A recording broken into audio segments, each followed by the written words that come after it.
armas, batallas y hombres que cambiaron el curso de la historia.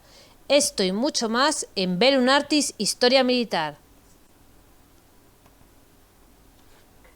Si se quiere ganar la guerra, es vital controlar los mares, y la Armada Británica es la amenaza más poderosa.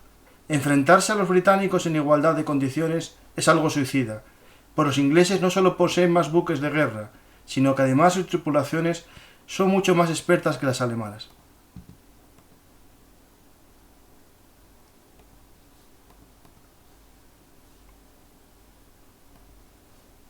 Soy Francisco Garzacampa y esto es Bellum Artis Podcast, las historias habladas de Bellum Artis, historiamilitar.blogspot.com. Hoy vamos a viajar por los mares y océanos de la Segunda Guerra Mundial a bordo de un submarino de la Kriegsmarine. Pero antes de sumergirnos, os recuerdo nuestro sistema de micromecenazgo en patreon.com/bellumartis, en el cual nos puedes invitar a un café o a un sándwich para que recuperemos fuerzas después de esta navegación.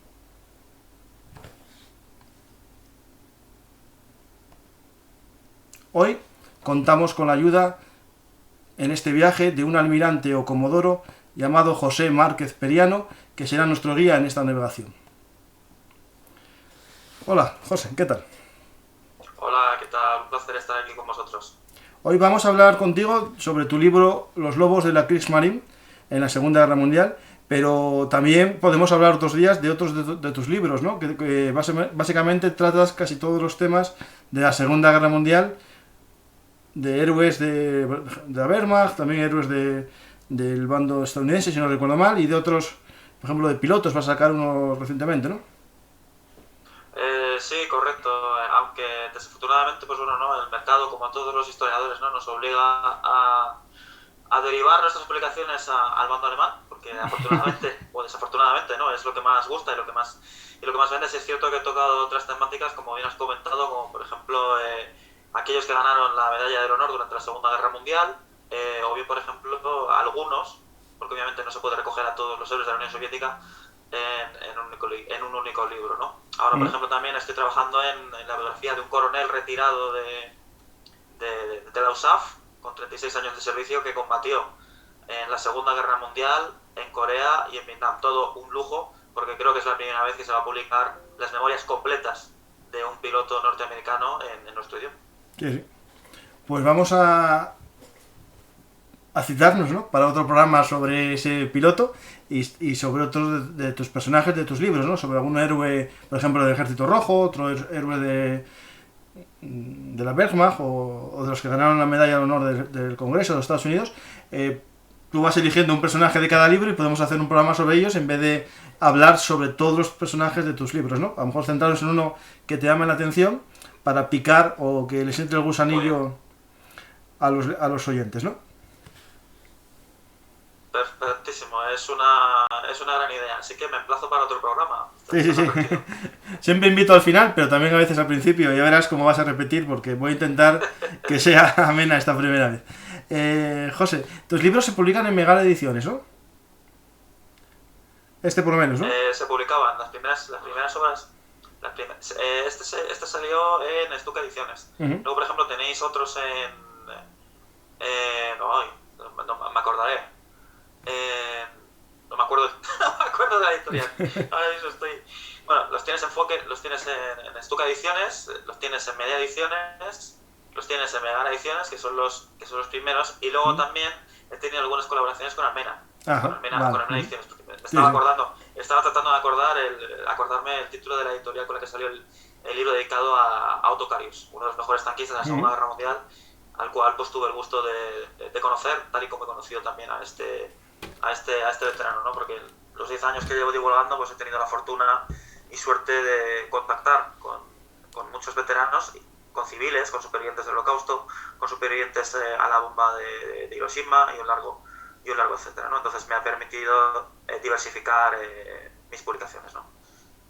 Es una suerte una suerte y una envidia poder conocer personajes tan, bueno, que te pueden dar una experiencia real de lo que vas a escribir y también a lo mejor alguna anécdota de su vida que todavía no fue escrita y será una novedad, aunque de Otto yo creo que está casi todo dicho, ¿no? Eso es lo que mucha gente piensa. afortunadamente o desafortunadamente, muchas de las acciones de combate que él realizó y muchas de sus anécdotas se las guardó para sí. Quizás porque no estaba preparado para compartirlas con el gran público en su famosa y mítica obra Tigres en el Barro, o bien porque sencillamente no las consideró oportunas. ¿Cómo fue su primera acción de combate? Nadie lo sabe. ¿Cómo fue su infancia? El nombre de sus padres, el nombre de su artillero, cuáles son las acciones más míticas que este tanquista, él, como consideró oportunas. ¿Cuál fue el último discurso que dio a su unidad cuando la disolvió en 1945? Y un largo, etcétera, ¿no? Como digo, ese tipo de anécdotas pues las recogí en mi obra. Pero sí, efectivamente, cuando hablas directamente, cuando estás recogiendo testimonios, no directamente de tu libro, sino directamente de alguien que ha estado allí, es decir, estás hablando con la historia directamente, estás hablando con sus protagonistas. Entonces, es lo que me gusta tanto de divulgar algo tan cercano, porque la Segunda Guerra Mundial sucedió ayer, históricamente hablando, ¿no? Todavía aún gozamos el privilegio de tener a algunos de sus protagonistas entre nosotros. Ese privilegio lo perderemos dentro de 10 años, porque la mayoría de ellos tienen 96, 97, 98 años. Entrevisté, por ejemplo, al último miembro del Estado Mayor de Pato, que estaba con vida, ¿no?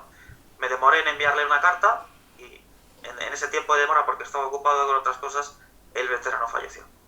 Afortunadamente, pues me envió todas sus memorias, me envió fragmentos de informes que él había escrito para West Point, y ahí lo tengo guardado para el día de mañana pues poder publicarlo, ¿no? Pero si hubiera enviado esa carta, habría las preguntas que tenía para ese momento, el veterano me las podría haber respondido, ¿no? Es por eso que bueno, tú que me sigues en Twitter ya lo sabrás, ¿no?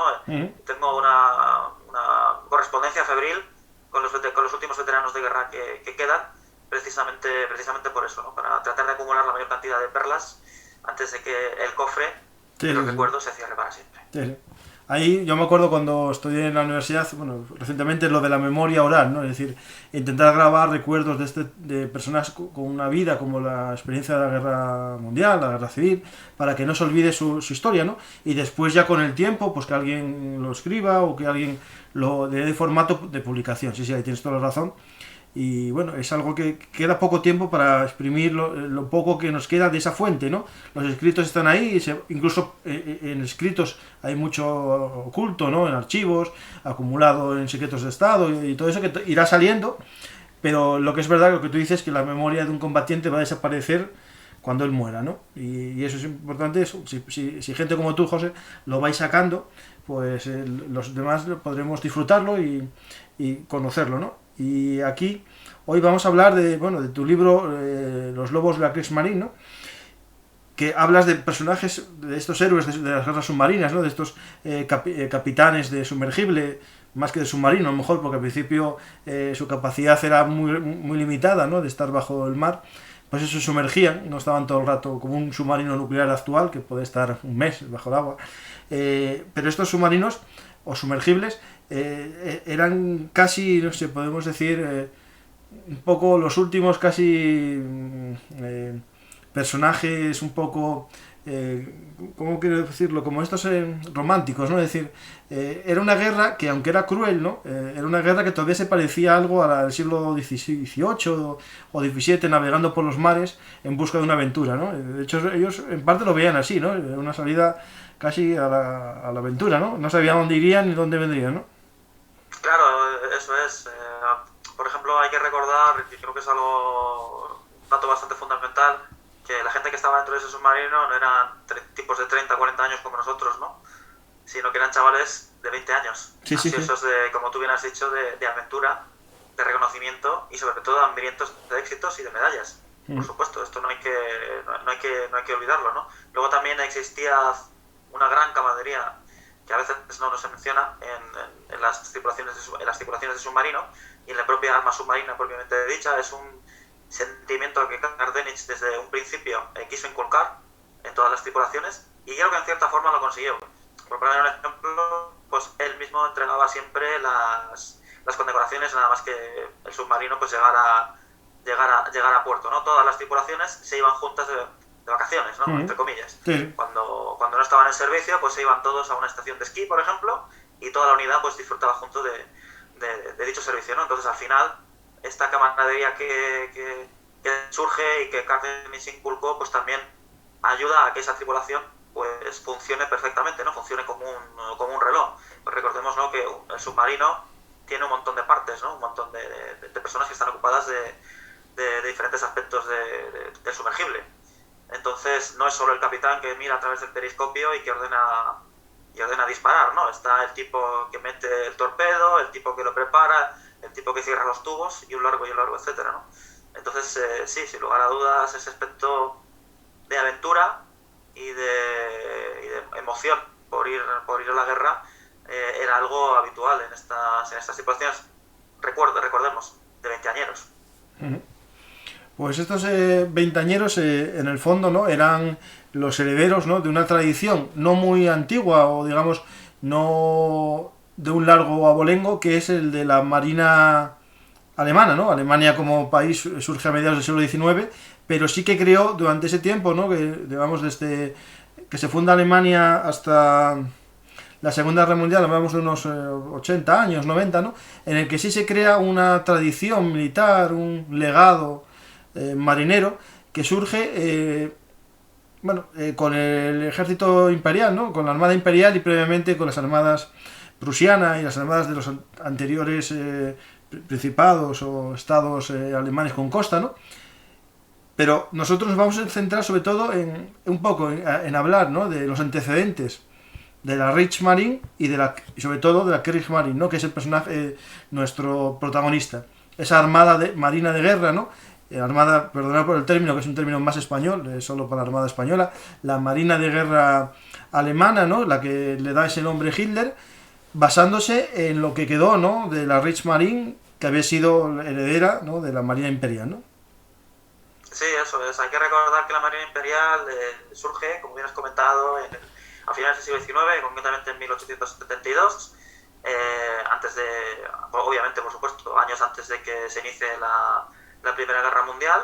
La Armada posteriormente, ¿no?, pues es literalmente propulsada por el propio Kaiser, Guillermo II, porque Guillermo II pues era un friki, en el término más absoluto de la palabra, de la Armada. Entonces, él mimó a la Armada y le dotó de un gran presupuesto para construir una flota que pudiera rivalizar, en cierta forma, con el Reino Unido, ¿no? Porque en aquella época, obviamente, la reina indiscutible de los mares siempre había sido el Reino Unido, ¿no? Entonces, ya lo habrás oído, ¿no?, que uno de los factores, por ejemplo, que muchos historiadores indican como resultante de la Primera Guerra Mundial, es la carrera armamentística que Reino Unido y Alemania comienzan a realizar, pero curiosamente en el mar, ¿no?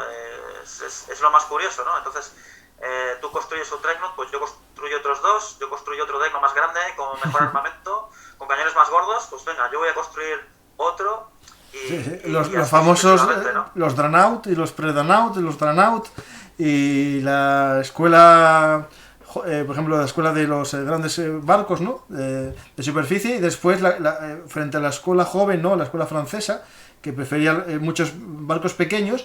Y es verdad que Alemania intenta ganar a Inglaterra en su propio terreno, ¿no?, es decir, grandes flotas de grandes barcos para un combate en línea casi, ¿no?, es decir, unas líneas de acorazados que se destruyan a sí mismos, y claro, y eso la Royal Navy no lo puede permitir. Es decir, en el fondo sabe que Inglaterra tiene su flota, pero si Alemania aumenta, puede ser que es verdad que a tonelaje total nunca le llegue a alcanzar, pero el miedo que tenía el Reino Unido, ¿no?, era que la Royal Navy en una lucha con Alemania en la zona del Mar del Norte si estuviese en inferioridad, porque por mucho tonelaje que tuviese el Reino Unido, su Royal Navy tenía que dividirse, ¿no?, por muchos territorios, tenía que proteger colonias, rutas comerciales, y al final la flota que pudiese luchar contra Alemania no sería tan grande como la que pudiese crear Alemania, ¿no? Era el miedo que tenía la Royal Navy.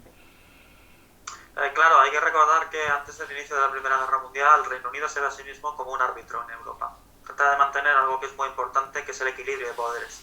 Es algo que siempre le ha preocupado a Reino Unido, sobre todo en la época colonial, porque recordemos que estamos hablando de la época de los colonialismos, en la que tener una gran armada te permite controlar prácticamente todos los territorios que tienes esparcidos por el mundo. Recordemos que en el siglo XIX, finales del siglo XIX, principios del siglo XX, Alemania también quiere entrar en esta carrera colonial. Alemania, tal y como el término, ¿no?, que se utiliza, buscaba un lugar bajo el sol. Entonces, ese lugar bajo el sol lo encuentra Alemania en unas pequeñas colonias en Asia, en unas pequeñas colonias en África, en unas pequeñas colonias que consigue en Oceanía.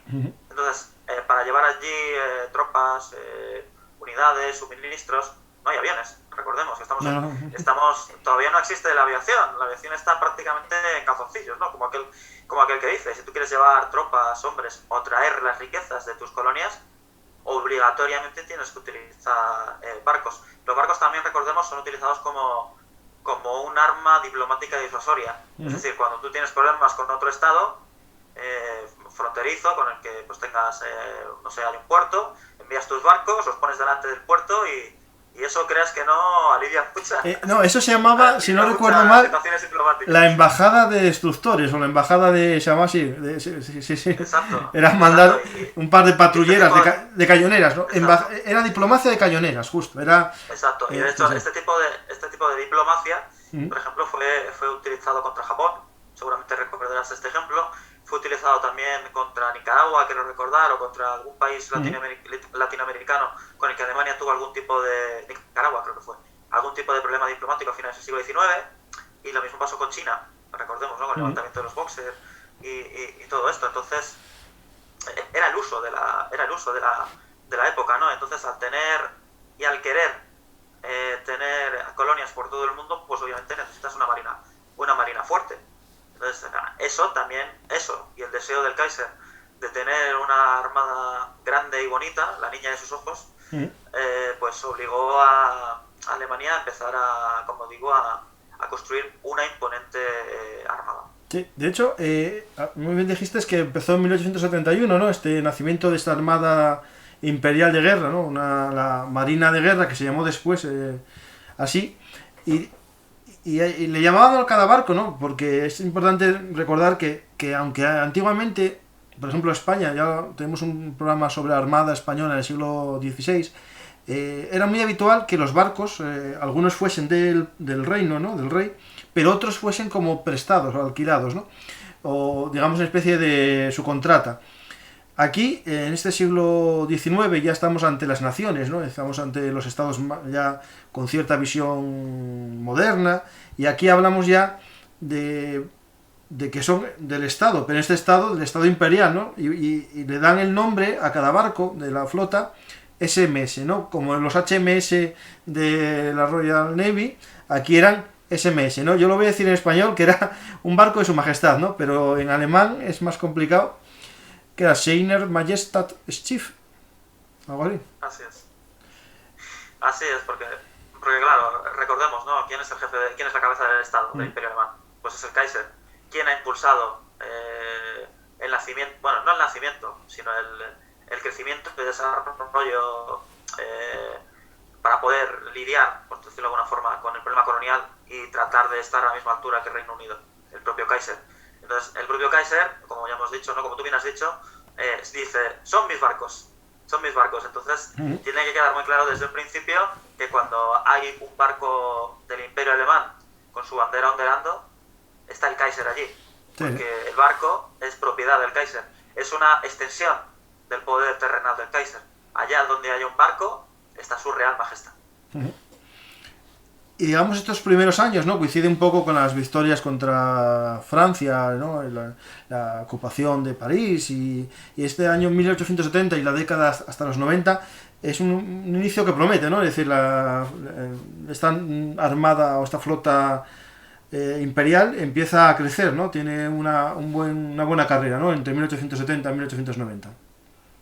Sí, claro, en esta época es cuando la Armada Imperial y Alemania en su conjunto se consigue hacer con esas colonias a las cuales hemos hecho antes mención, ¿no? Entonces, esa necesidad de barcos, luego también al no estar en guerra, pues obviamente eso facilita mucho el desarrollo armamentístico de de la Armada, en la que Alemania pues pone muchísimo dinero para mantener, como digo, estas colonias en África, en Asia y en Oceanía, y entonces los puertos del norte, los puertos del Mar Báltico, los puertos del Mar del Norte, a los cuales tú antes has hecho mención, pues huyen terriblemente de actividad precisamente por esto, ¿no? Entonces los propios puertos incluso llegan a tener y a desarrollar, como digo, su propia jurisdicción. Entonces las obligaciones que tiene la Armada, que en un principio solamente es patrullar por el Mar del Norte, se ve incrementada exponencialmente a medida que Alemania va extendiendo su territorio, como digo, en todas las partes del globo donde la deja. Sí, claro. Porque recordemos, claro, porque recordemos que no es solo que Alemania se pone a abrir bases comerciales en lejano oriente, ¿no? Por eso luego pues tenemos héroes alemanes, ¿no? Por ejemplo, que han nacido en China, ¿no? Por ejemplo, o que han crecido en China, como Erich Hartmann. Erich Hartmann pasó parte de su infancia en China. No, perdón, Marcel. Creo que Marcel. ¿Era Tonkin? No Hartmann. ¿Tonkin era de ellos? ¿Sabes? Tanxian, creo que se llamaba el puerto. Es que tengo un artículo hace tiempo, la batalla por Tonkin, y no sé si eran los alemanes, yo creo, es que tengo que revisarlo, ¿eh? Me suena que está, cuando viéramos alemanes por ahí. Tenía varias colonias bastante pequeñas en China, que obviamente pues pierde muy rápido al inicio de la Primera Guerra Mundial. Sí. Curiosamente, a manos de los japoneses. Y de hecho los oyentes saben... Tinsao, ¿no? Acabo de acordar. De hecho, los oyentes pueden saberlo, las Islas Virginias, por ejemplo, tuvieron un problema con España, y al final de la guerra contra Estados Unidos, ¿no? En la famosa guerra de 1898, España, para no perderlas, le vende lo que le quedaba a un precio muy barato a Alemania para que no se lo queden los americanos. Y le vende varias islas en el Índico, que serían, y en el Pacífico, que serían estas islas que después pasarían como colonias alemanas. Muchas de ellas fueron cedidas por España a un precio bastante asequible. Sí, por supuesto. Ahí estaba Alemania con el fajo de Marcos para poder tener esos pequeños pedazos de tierra que para ellos, pues, más que riqueza, era cuestión de orgullo y de renombre. Claro, si Reino Unido es un imperio, porque tiene tierras en todas partes, ¿por qué no lo va a tener Alemania? Sí. No, bueno, el mismo problema también pasó o tuvo lugar con Francia y con Rusia, ¿no? Porque ya estamos hablando, ¿no? Es la época de los colonialismos. Todos quieren repartirse la tarta de las colonias antes de que sea demasiado tarde. Alemania llega tarde y se quedará con lo que puede, o con lo que puede y con lo que le deja. Con lo que le deja, efectivamente. Y ahí está Reino Unido, como puedo decir, ¿no? Como juez o árbitro en Europa, para que ninguna de las potencias europeas del continente sea más importante que otra. Entonces siempre trata de mantener este equilibrio de poderes, ¿no? Este tipo de política que, como digo, que para Reino Unido era muy, muy importante. Y entre, digamos, estos hallazgos que va, desarrollando Alemania, ¿no? Para conseguir un poco de poder en los mares, está el uso del torpedo, ¿no? Es decir, este arma, que ahora, bueno, es bastante normal y todo el mundo conoce, surge un poco en este final, ¿no? Este último cuarto del siglo XIX, un arma que ya se había practicado un poco, usado similar, no era un torpedo como tal, en la guerra de secesión de Estados Unidos, ¿no? Con los primeros submarinos, que Isaac Peral también usó, pero de hecho, hace poco grabé un podcast sobre una ficción, ¿no? Un what if, ¿no? Si con David, sobre qué hubiese pasado, ¿no? Si el submarino de Isaac Peral se hubiese hecho en masa, y nos inventamos una película que invito a los oyentes a escuchar sobre la guerra de Cuba con submarinos, ¿no? Y se usaban torpedos, y los torpedos que Isaac Peral quería poner en sus submarinos eran de fabricación alemana, eran unos torpedos alemanes que eran los mejores en aquel momento, ¿no? El torpedo daba una ventaja, que era que permitía que pequeños barcos fuesen capaces de destruir uno grande, ¿no? Sí, efectivamente, pero de hecho recordemos que el primer uso de los torpedos, curiosamente, no se da en los submarinos, sino que se da en lo que los alemanes llamaron S-Boat, que son lanchas lanchas torpederas, ¿no? Sí, lanchas rápidas. Luego no nos tiene que extrañar, por ejemplo, que Alemania se centrara tanto en pequeñas unidades de superficie y concretamente en las lanchas lanzatorpedos durante la Segunda Guerra Mundial, porque es que ya existía tradición en Alemania de este tipo de unidades. Esto en concreto pues empieza a ocurrir en torno a 1884, 1885, cuando ya los primeros experimentos que se realizan con los torpedos pues son lo suficientemente fiables como para poder utilizar finalmente ese arma, ¿no? Entonces estas lanchas, pues no, se trata de maximizar el espacio, tratando de incluir la mayor cantidad de torpederas y de torpedos posibles con los medios de los que en ese momento se dispone, claro. Entonces, pues bueno, creo que tenían motores de 800, 900 caballos y con eso, como digo, pues Alemania construye o pone en funcionamiento, o vota más bien, sus primeras 30 o 40 lanchas torpederas, ¿no? Esto al final, los españoles nos pasó parecido cuando no fuimos capaces de tener grandes flotas, inventamos las cañoneras, que eran una idea muy similar a la torpedera.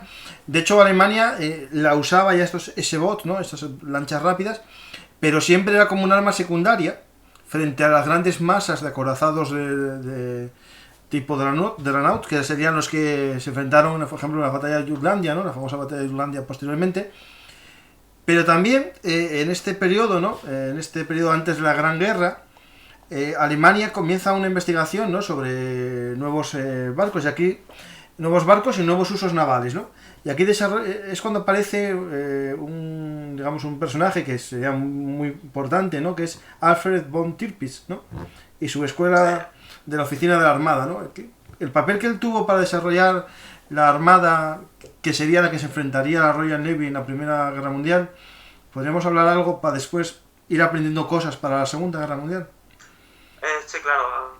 Sin lugar a dudas, el poner directamente a Tirpitz en la oficina de Armada como secretario jefe, vamos a llamarlo así, fue lo mejor que pudo hacer Alemania, porque en ese momento, en cuanto a almirante se refiere, con una visión táctica y estratégica con respecto a cómo sería la futura guerra en el mar y las estrategias que debería Alemania utilizar, fue Tirpitz. Entonces, Tirpitz pudo canalizar perfectamente, pudo entender los deseos del Kaiser para la construcción de esta marina. Obviamente, para construir esa marina, se requiere una organización. Algo que puede parecer tan ridículo y tan sencillo y tan básico, en esa época la Armada Imperial de guerra no la tenía. Entonces es Tirpitz quien tiene que llegar, tiene que dar un golpe en la mesa y decir, bueno, caballeros, necesitamos organización. Estas son las órdenes que tenemos del Kaiser. El Kaiser nos ha dado a construir una gran flota, entonces tenemos que modificar por completo, por ejemplo, el alto mando naval. Sí. Tenemos que poner un estado mayor. Es decir, no puede haber aquí un tío gritando órdenes y decir, tú haces esto, tú haces aquello, y luego no hay coordinación, por decirlo de alguna forma, y no hay responsables de ningún tipo, ¿no? Entonces, con la construcción de los pilares del Estado Mayor Naval se construyen las bases reales de una marina imperial propiamente dicha. A pesar, eso sí, recordemos que la máxima cabeza de todos los órganos, ¿no?, que se construyen alrededor de la nueva Marina de Guerra siempre va a ser el Kaiser. Esto, por un lado, ayudó a Alemania a convertirse indudablemente en una potencia naval, principalmente para proteger esas colonias que Alemania tiene en el extranjero, ¿no? Porque a pesar de que no hay guerra, sí se respira un aire de guerra en Europa, y esas tensiones que existen a finales del siglo XIX por la época de los colonialismos, todo el mundo sabe que va a estallar tarde o temprano en una guerra. Hay crisis en los Balcanes. La crisis que da inicio a la Primera Guerra Mundial es la tercera o la cuarta. Sí. Entonces, todo lo anterior se resuelve mediante diplomacia, pero está claro que esa guerra va a suceder tarde o temprano. Entonces, como digo, este Estado Mayor Naval y todos los órganos que surgen a partir de esos acuerdos, ¿no?, que se empiezan a firmar en 1899, en 1900, ayudará a que la Armada Imperial se desarrolle naval mejore y que, como digo, la propia Armada finalmente se consolide. Se consolide y este deseo de gran Armada sea finalmente llevado a los mares. La Armada se moderniza, de tal forma que los mejores adelantos alemanes son utilizados en estos Dreadnoughts, ¿no? Que inmediatamente aparece uno, ya se está construyendo otro con las posibles mejoras tecnológicas que se hayan encontrado o que se hayan descubierto, ¿no? Claro, este desarrollo a lo bestia, por decirlo de alguna forma, hace crear diferentes oficinas con diferentes secretarios, con diferentes responsables, y a veces esto creó como un pequeño caos burocrático en el que a veces para tomar determinadas decisiones nadie se ponía de acuerdo. Es decir, una oficina se discutían las órdenes, se traspapelaban órdenes importantes o comisiones de dinero, algo que curiosamente también pasaría en la Segunda Guerra Mundial. Es que te iba a decir yo que me recuerda completamente el escenario de distintos fabricantes, distintos armas para cada tipo de ejército, uno para las SS, desarrollo para las Luftwaffe, y al final un caos, ¿no? Ya pasaba antes, ¿no? O sea, que al final estos alemanes no son tan ordenados, ¿no? Claro, al final tanta burocracia y tantos órganos. El problema es que todos los órganos y todas las oficinas dependen de una sola persona. Dependen del Kaiser, dependen de cómo se levanta el Kaiser. Lo mismo pasa, si te fijas, en la Segunda Guerra Mundial. En este caso es Goering, ¿no? quien toma decisiones, pero bueno, en realidad ya sabemos, ¿no?, que Goering lo único que trata es hacer feliz a Hitler, ¿no? Entonces, al haber solo una sola persona y poner a un jefe de cabeza pues no sé, de jefe de flota, jefe de estación naval, secretario de la oficina de armada, pues esto crea, ¿no?, diferentes canales, y al final pues todo se crea, como digo, este problema burocrático que Alemania en cierta forma heredaría en otras de sus ramas en el ejército aéreo, ¿no?, por ejemplo, durante la Segunda Guerra Mundial. Sí. De hecho, en tu libro comentas que alguna decisión dependía de 8 jefes, ¿no? Sí, claro. Así es. Sí. Era bastante problemático. Más o menos se fue configurando una armada, ¿no?, que tenía una flota de alta mar, ¿no?, una flota de Asia Oriental, una flota del Mediterráneo, una flota dependiendo donde tuviese alguna base, ¿no? Por ejemplo, la flota de Italia, si tuviesen, no, en Austria, si tuviesen una especie de base amiga, ¿no? Y después tenían también estaciones navales del Mar del Norte y del Mar Báltico. Ya fueron configurando algo que no es una armada de defensa costera, ¿no? No es una armada de defensa de la costa de la madre patria, ¿no?, sino que ya estamos ante una especie de armada colonial, ¿no? Es decir, lo que comentabas antes, de expansión, que es lo que daba más miedo al Reino Unido, ¿no?, que alguien le compitiese sus rutas comerciales, sus rutas de materias primas. Eso es, la Armada pues realizaba, por ejemplo, para que nos hagamos una idea, realizaba ejercicios militares en el Mar del Norte. Entonces, estos ejercicios normalmente siempre eran al lado de la costa. Entonces, a partir de 1906, cuando ya finalmente se ve que Alemania realmente va a tener posiciones coloniales, es cuando este tipo de operaciones, de entrenamiento, que normalmente se solían llevar en primavera-verano, empiezan a denominarse de alta mar, lo cual nos da un claro índice de que realmente ya por fin la Armada, como bien has dicho tú, va a tener ya misiones más allá de las costas, ¿no? La propia Armada ya finalmente es consciente del gran papel que tiene que jugar para proteger todas las colonias alemanas que están dispersadas por el globo, ¿no? Es por eso que, como bien has comentado, muy bien por tu parte, es la creación, ¿no?, de flotas específicas. La flota del Mediterráneo, la flota del Mar del Norte, la flota de Asia Oriental, precisamente para proteger, como digo, estas colonias, y al fin y al cabo, ¿no?, pues para defender los intereses de Alemania, ¿no? Y entre esos intereses surge un arma, ¿no?, que al principio a lo mejor estaba pensado un poco más para la defensa de los puertos, la defensa de la costa ante un ataque, que es el arma submarina, ¿no? Y empieza a darse cuenta de su valor como un arma ofensiva, más que defensiva, ¿no? Y que sería lo que a posteriori en la Primera Guerra Mundial y sobre todo en la Segunda se convertiría casi en la enseña, ¿no?, en la palabra clave. Cuando hablamos de Kriegsmarine, a todo el mundo nos viene a la cabeza los submarinos, ¿no? Eso es. De hecho, bueno, hablar del papel de la fuerza submarina durante la Primera Guerra Mundial nos daría para otro podcast. Sí, sí, sí. sin lugar a dudas. Indudablemente la fuerza submarina alemana empieza a ser importante en la Primera Guerra Mundial, precisamente también para exactamente lo mismo que durante la Segunda Guerra Mundial, que es el tratar de hundir la mayor cantidad de transportes posibles. Pero al inicio de la guerra, bueno, recordemos, ¿no?, que los oficiales del Estado Mayor de la Armada pues son todos de origen prusiano, tienen la típica, ¿no?, mentalidad de honor, de dirigirse a la guerra, caballerosidad y todo esto. Entonces ven el arma submarina como algo secundario, como algo innoble, por decirlo de alguna forma, ¿no?, directamente, ¿no? En plan de, pues yo no ataco, yo no te veo directamente a los ojos, nuestros barcos no luchan en igualdad de condiciones, entonces lo ven pues como algo meramente anecdótico. Pero esa anécdota, curiosamente, luego resultó ser la única pieza operativa que tendría Alemania en el terreno de juego de los mares durante la Primera Guerra Mundial, porque ya sabemos, ¿no?, que la flota asiática, por ejemplo, es hundida enseguida, y la flota alemana prácticamente pasa en puerto toda la guerra, la Primera Guerra Mundial, salvo la famosa batalla de Jutlandia de 1916, pero es una simple batalla anecdótica para salvaguardar el honor de la Armada. Sí, de que no se había usado, sí.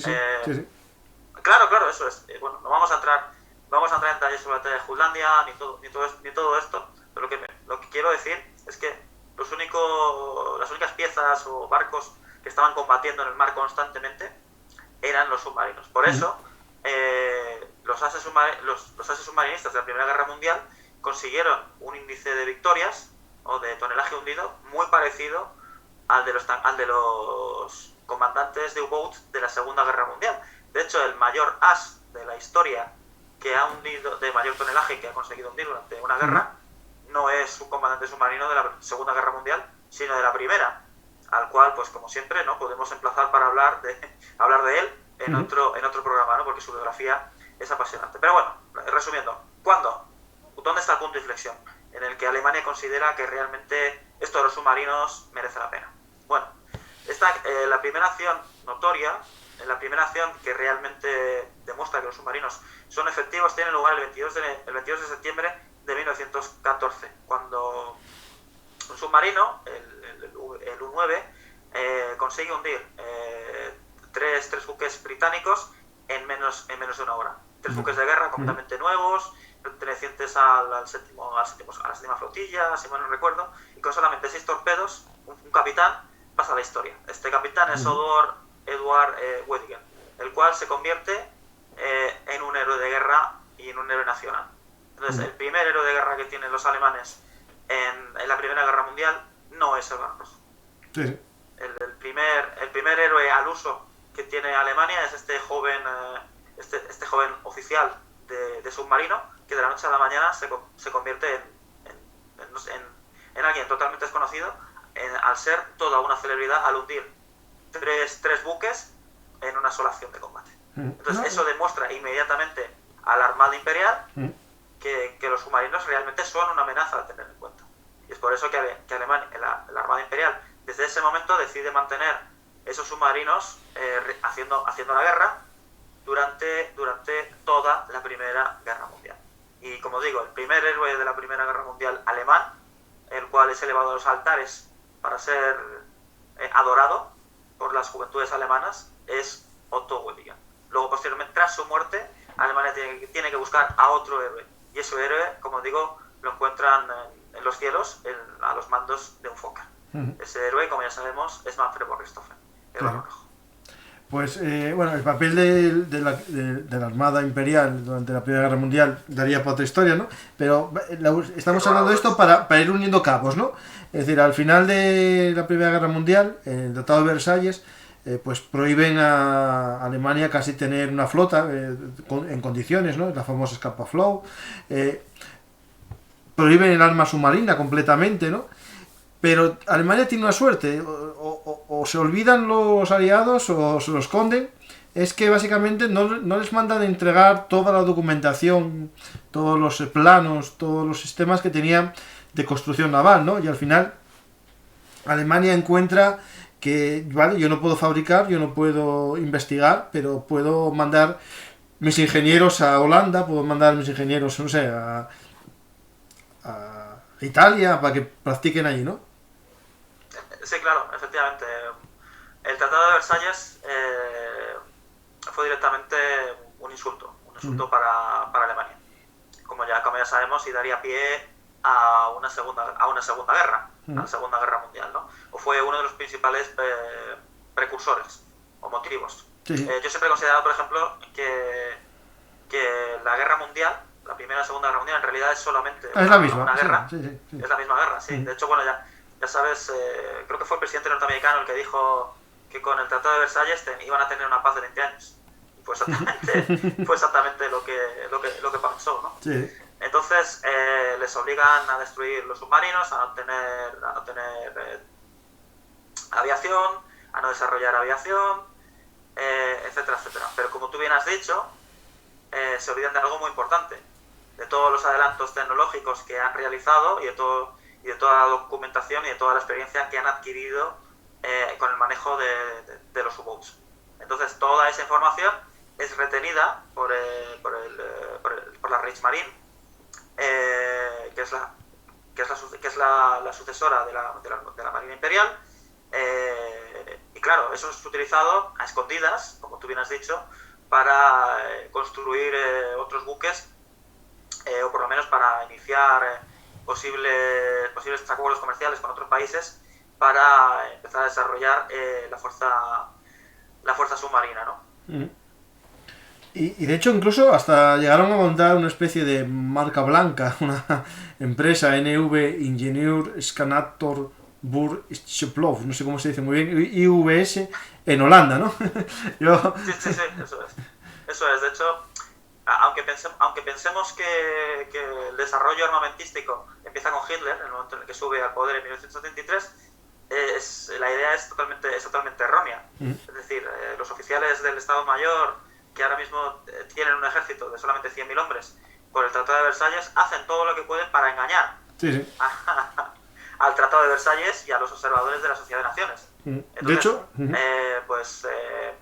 creo, por ejemplo, clubs aeronáuticos de planeadores. Sí. Bueno, no son aviones de guerra, pero estoy enseñando. Pero aprendes. Haces una escuela gimnástica para que los chavales desarrollen sus capacidades psicomotrices. Sí, efectivamente. Y un club de tiro. Efectivamente. Y lo mismo pasa con la fuerza submarina. De hecho, José, esto tenemos un podcast en iVoox y también en YouTube está solo el audio del programa, que es sobre la Reichswehr. Sobre el Reichswehr, el capítulo 2 de Camino al Armagedón, que es una serie que estamos, bueno, a ver si un día seguimos con ella, que es de esto que tú estás diciendo, que era lo que va a pasar, que seguro que va a pasar, todos los pasos. Por ejemplo, hablamos de esto, hablamos de los Freikorps, hablamos también, por ejemplo, el primer programa fue la ocupación de los Sudetes, la ocupación de Renania, vamos a hablar de los Sudetes, y estamos preparando un poco todo el camino al Armagedón, que sería la Segunda Guerra Mundial, ¿no? Por lo que tú bien dices, ya estaba más o menos en los errores o en los abusos o en los excesos del Tratado de Versalles, estaba ya lo que iba a pasar, ¿no? Claro, eso es. Sí. De hecho, bueno, mira, te voy a contar una pequeña anécdota sobre el tema de los Freikorps, por ejemplo, porque había varios Freikorps que utilizaban la esvástica como señal de identidad. Entonces, no, es que Hitler trajo la esvástica, no, es falso. No, de hecho había Freikorps que ya utilizaban la esvástica. Y la esvástica en este momento, 1920, 1919, exacto. Usaba Tokis, que es decir, tengo un artículo en el blog sobre la esvástica cuando estaba de moda. Exacto. Y tengo una foto que es de un pasaporte del ejército rojo, del ejército soviético, en el que junto a la estrella roja hay una esvástica, porque era un símbolo que también gustaba a los soviéticos en aquel momento. O sea, no era solo... Y los estadounidenses también, y a todo el mundo le gustaba. Sí, era como el acid house, ¿no? Sí, era la moda. Sí. Después cambió el sentido, ¿no? Después ya cuando lo cogió el partido nazi lo patrimonializó, ¿no? Sí. Exacto. Pues más o menos en este tiempo, ¿no? La Reichsmarine se va configurando una flota que no puede crecer, pero es lo que tú dices, ya tiene las bases, tiene todo el caldo de cultivo, tiene marineros que van cogiendo experiencia, futuros a lo mejor oficiales que van cogiendo esa experiencia, y ya será cuando llega al poder Adolf Hitler, que promete, ¿no?, un cambio digamos, en honor de su país, ¿no?, y hace una nueva carrera armamentística, ¿no?, que es cuando surge la famosa Kriegsmarine, ¿no? Exacto, lo que pasa es que no nos olvidemos que Hitler comete un error muy importante a la hora de poderle dar alas de desarrollo a la Kriegsmarine, cosa que por ejemplo no sucede con otros cuerpos de ejército, ¿no?, como por ejemplo la Luftwaffe, ¿no? En 1935 Alemania firma un acuerdo con Inglaterra por el cual se promete a no construir más del 35% Sí. del tonelaje que tienen los británicos. Entonces, algo que a primeras luces nos puede parecer absurdo, ¿no? Porque si Hitler llega al poder, pues ¿por qué se pone a firmar tratados? Es que Hitler no quiere la guerra con Inglaterra. Sí. Recordémoslo, es que Hitler quiere buscar el espacio vital, ¿no? Por tierra, sí. Eso es, que tanto escribió en su famoso Mein Kampf, ¿no? Entonces, las aspiraciones de Alemania son territoriales en Europa. Entonces, lo que haga Inglaterra o deje de hacer Inglaterra, a Alemania le importa bastante poco. Entonces, firma este tratado para tener contenta a los ingleses y cumplen con el tratado. De hecho, por ejemplo, Alemania no podía construir más de un 45% del tonelaje que tenían los británicos en submarinos. Porque claro, hablamos de la Kriegsmarine, hablamos de la fuerza submarina, pero cuando empieza la Segunda Guerra Mundial, prácticamente los británicos doblan el número de submarinos a los que tienen los alemanes. Sí, curiosamente, ¿no? Los alemanes comienzan la Segunda Guerra Mundial con 57 submarinos, mientras que los británicos tienen 97. Sí, bueno, y 53 que no eran combativos. En combate había 18, el resto estaban en el Báltico, en Puerto o en Cosa. Claro, exacto. Es que cuando hablamos, es un buen dato el que has hecho referencia, porque cuando hablamos del número de submarinos, hay que tener en cuenta que siempre hay un tercio de los submarinos que están regresando a base, hay un tercio de los submarinos que está en el teatro de operaciones y hay un tercio de submarinos que está en dique seco en reparaciones. Lo cual, si tenemos 60 submarinos, vamos a tener como mucho, pues eso, unos 17 o 20 operando. Pero claro, estamos hablando de todo el Atlántico. ¿Qué puedes hacer con 20 submarinos en todo el Atlántico?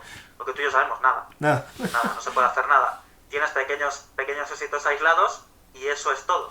Luego, aparte, además, en 1939, cuando empieza la guerra, Alemania, el 1 de septiembre, hay 7 submarinos operativos en el teatro de operaciones.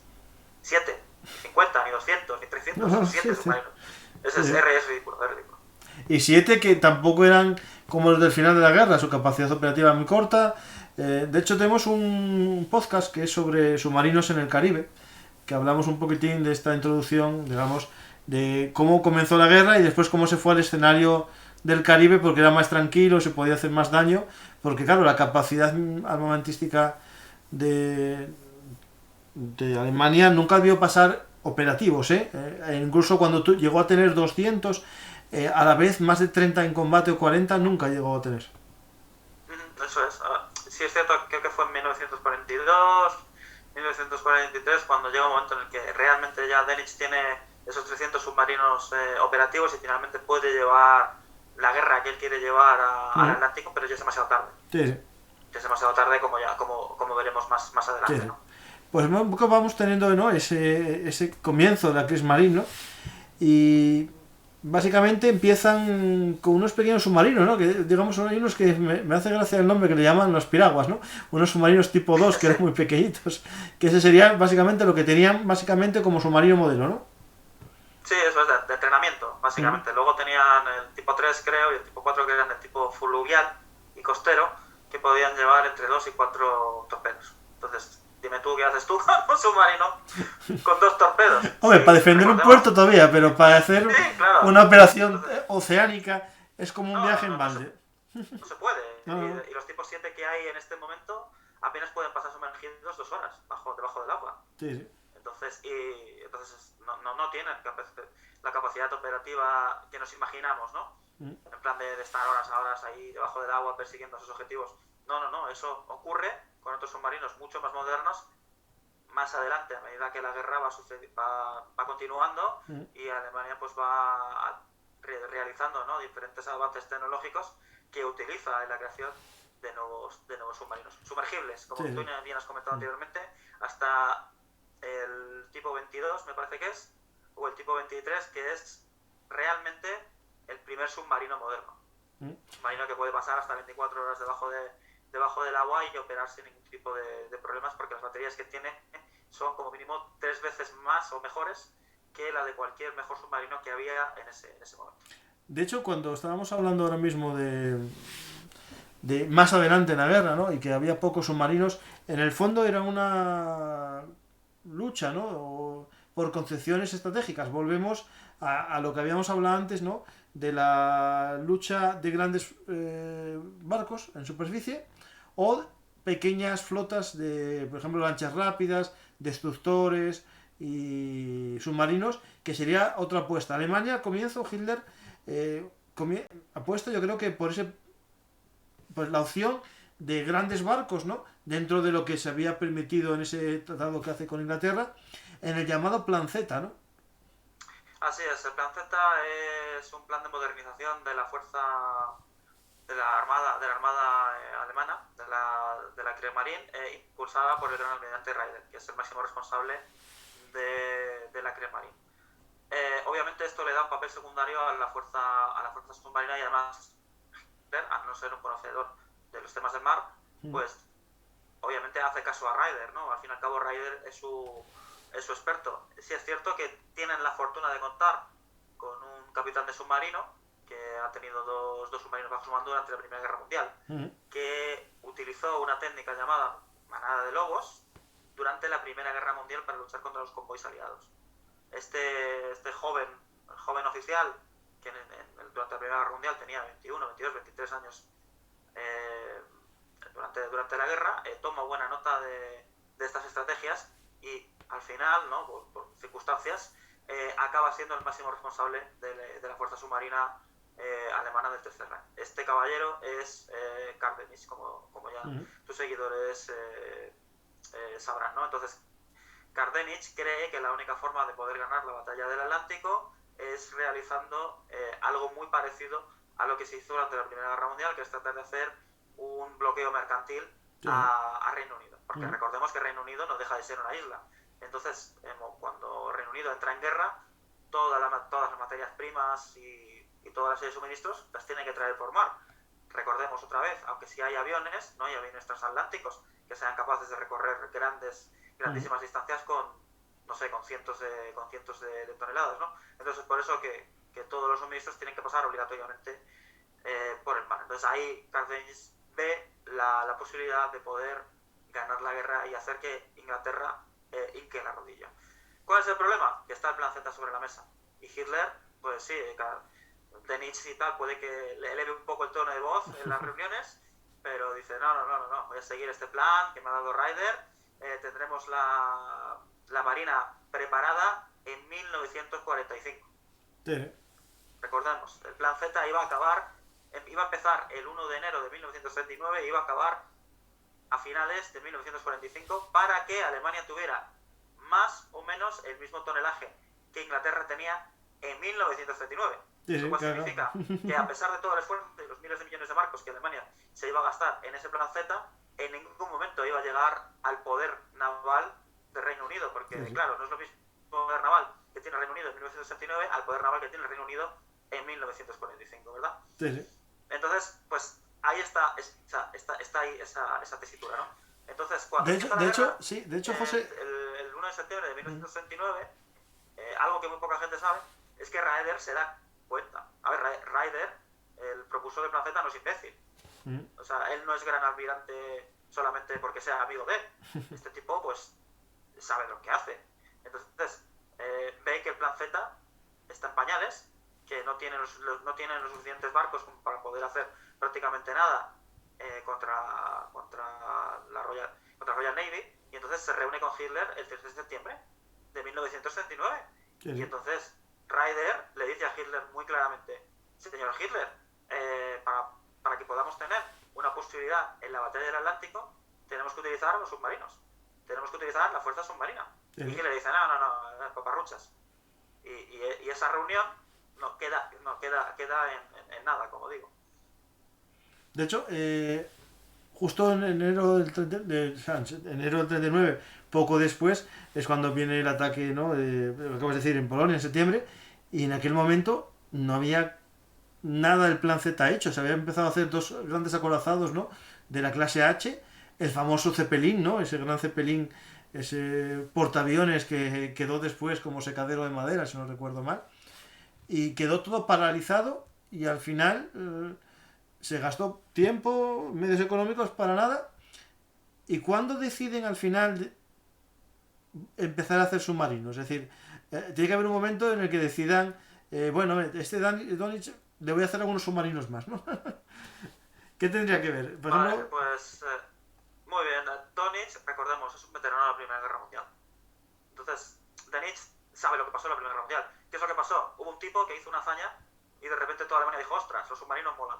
sí. ¿Vale? Fue cuando Weddingen hundió los tres buques británicos. Entonces, después de realizar diferentes entrenamientos, dice, a ver, de acuerdo, tenemos que dar un golpe en la mesa y tenemos que demostrar que nuestros submarinos son capaces de grandes logros. Vamos a atacar, vamos a hacer Una machada. Eso es, vamos a hacer una incursión en Scapa Flow, con dos cojones. Ay. Hablando mal y pronto. Sí, pero Tenemos que cojones? encontrar Sí. A nuestro mejor hombre. Al más loco de todos. No, el más capaz. Loco en el buen sentido de la palabra, Bueno, no loco sí. que no sabe lo que hace, sino loco que hace algo que los demás no se atreven a hacer, ¿no? Eso es. Entonces, bueno, estudian las mareas, estudian los diques que hay para poder entrar en el puerto y no sé qué, y bueno, finalmente, pues más o menos, con los marinos que tienen y tal, encuentran una posible ruta. Entonces dicen, a ver, vale, necesitamos al mejor capitán que tengamos. Ese capitán es un joven ventañero llamado Gunther Prien. Entonces se reúnen con Gunther Prien en septiembre de 1939 y le dicen, señor Prien, queremos atacar las narices del Reino Unido, queremos atacar Scapa Flow. Creemos que hay una vía de entrada al puerto. Enseñan a Gunther Prien los mapas y le dicen, no me tiene que responder ahora, tómese su tiempo. Mañana. Y ya pues nos volvemos a reunir y si estuve viable el éxito de la misión, será usted el responsable del intento. Entonces Gunther Prien revisa los mapas, lo ve factible y es entonces Gunther Prien el que acepta la misión,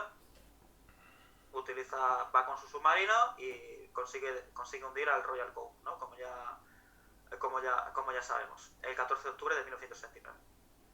Eso es lo que Hitler quería. Eso es lo que Hitler necesitaba ver. Algo audaz, algo revolucionario como su régimen político, ¿no? Exacto, y automáticamente, ¿qué es lo que tienes? Otra vez, un héroe. Algo que le gusta mucho a la propaganda alemana, ¿no? Y a la propaganda del Reich. Sabemos que Goebbels siempre buscaba héroes y si no, pues los fabricaba, ¿no? Y entonces, pues ya tiene a su primer héroe de guerra, que es nada más y nada menos que un joven, además, muy atractivo, alemán, 100%, pues perfecto. Perfecto para la propaganda y además acaba de hacer una increíble gesta, que es dar una patada en el trasero a la propia Royal Navy, ¿no? Recordemos, a la armada de guerra más poderosa del mundo. Si no me quiero confundir, es una foto que me enviaste de un joven de pie en una mesa, ¿no? Al lado...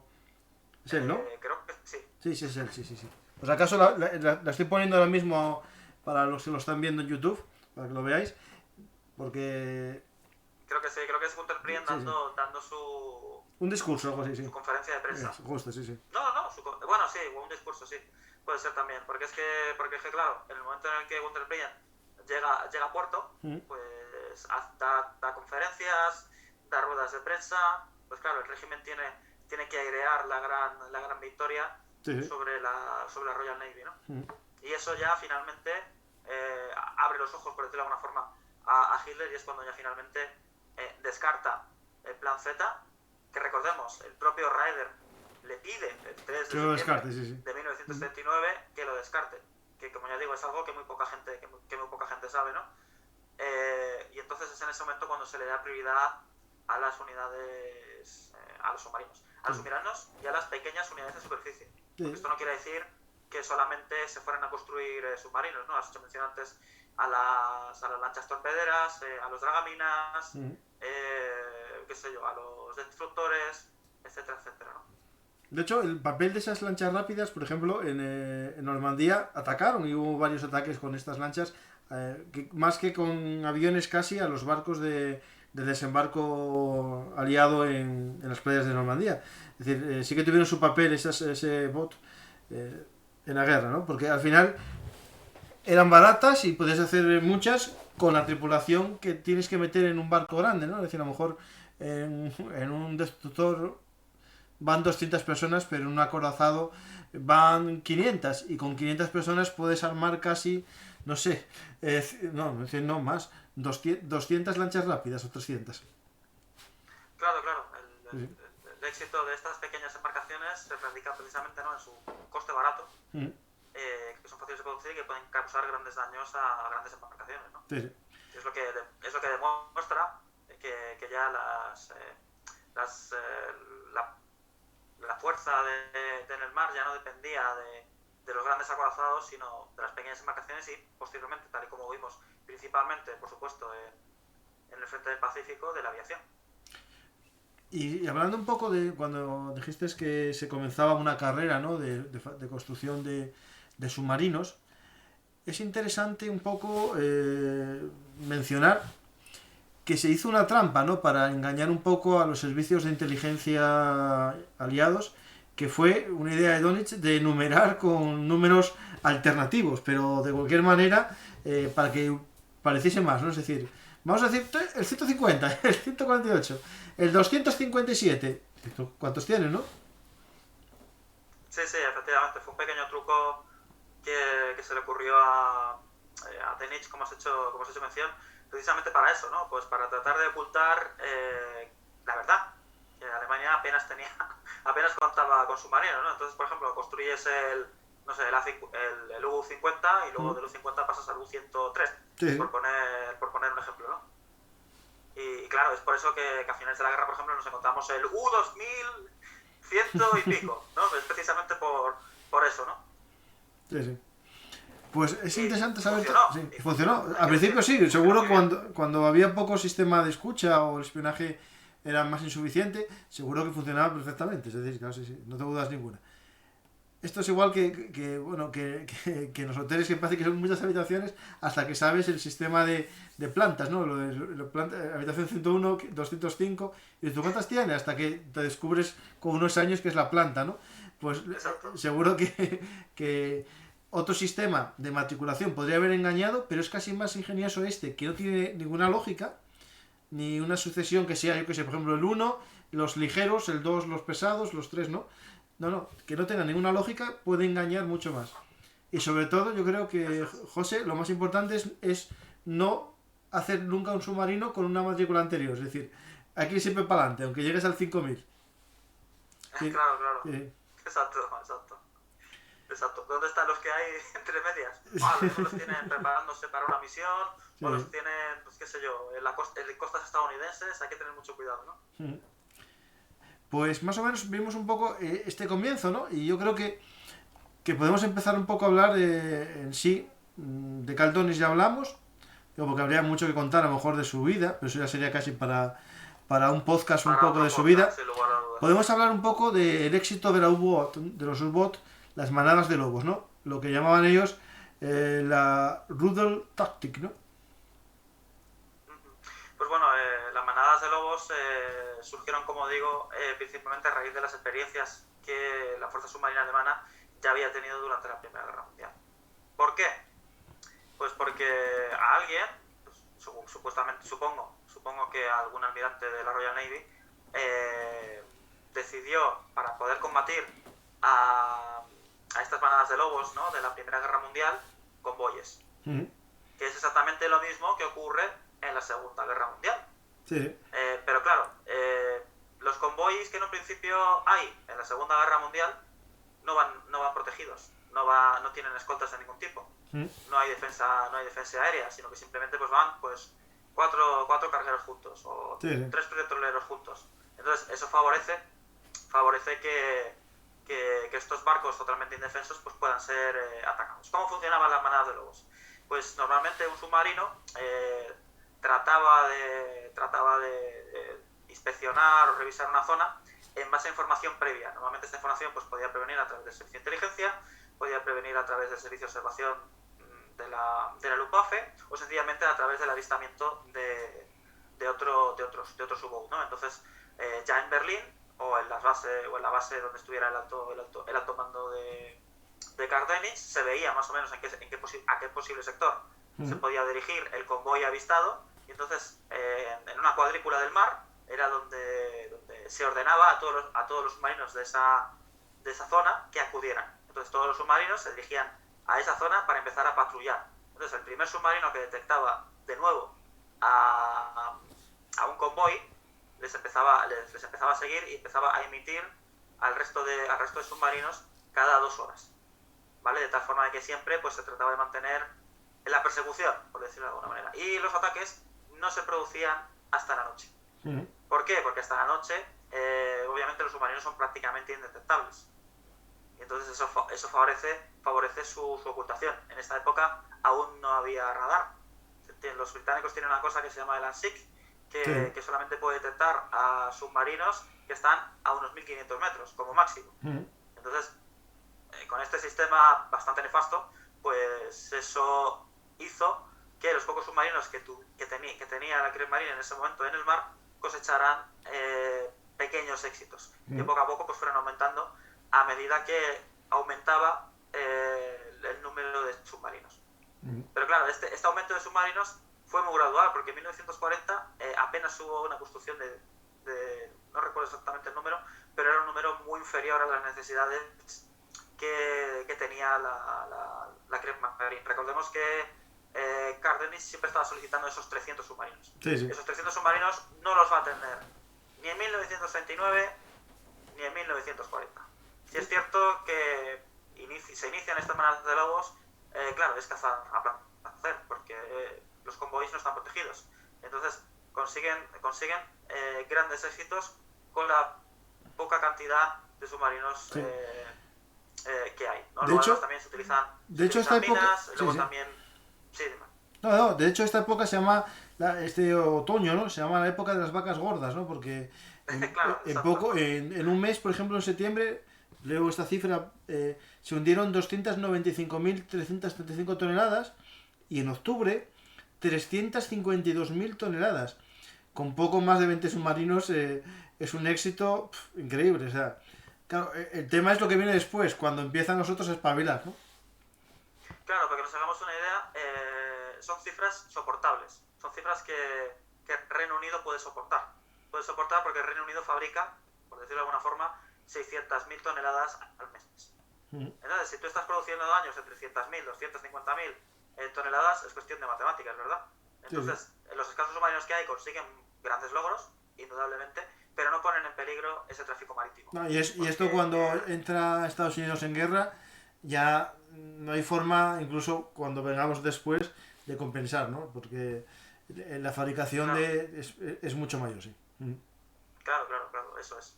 Entonces, aunque es una época de bonanza, que Kardenich escribe en su biografía, la cual recomiendo a todo el mundo que se la lea, porque yo creo que es fundamental para entender el papel de la fuerza submarina durante la Segunda Guerra Mundial alemana.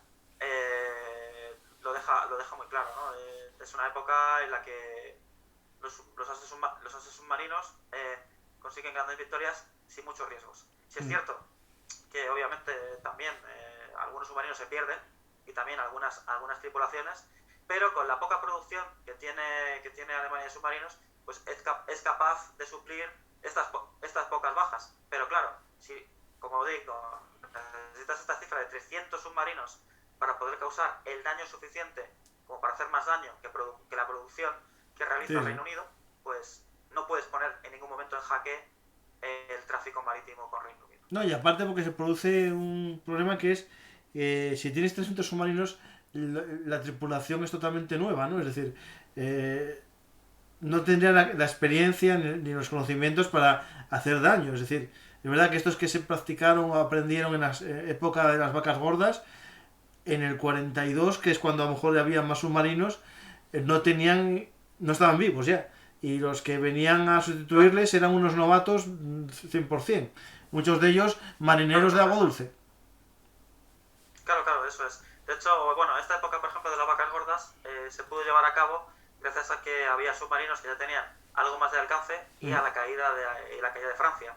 Sí, la caída claro, de Francia hace que muchos puertos puedan estar disponibles a la fuerza U-Boat, aumentando drásticamente su radio de acción, lo cual es un índice, es un factor muy importante para entender también esta época de vacas gordas, ¿no?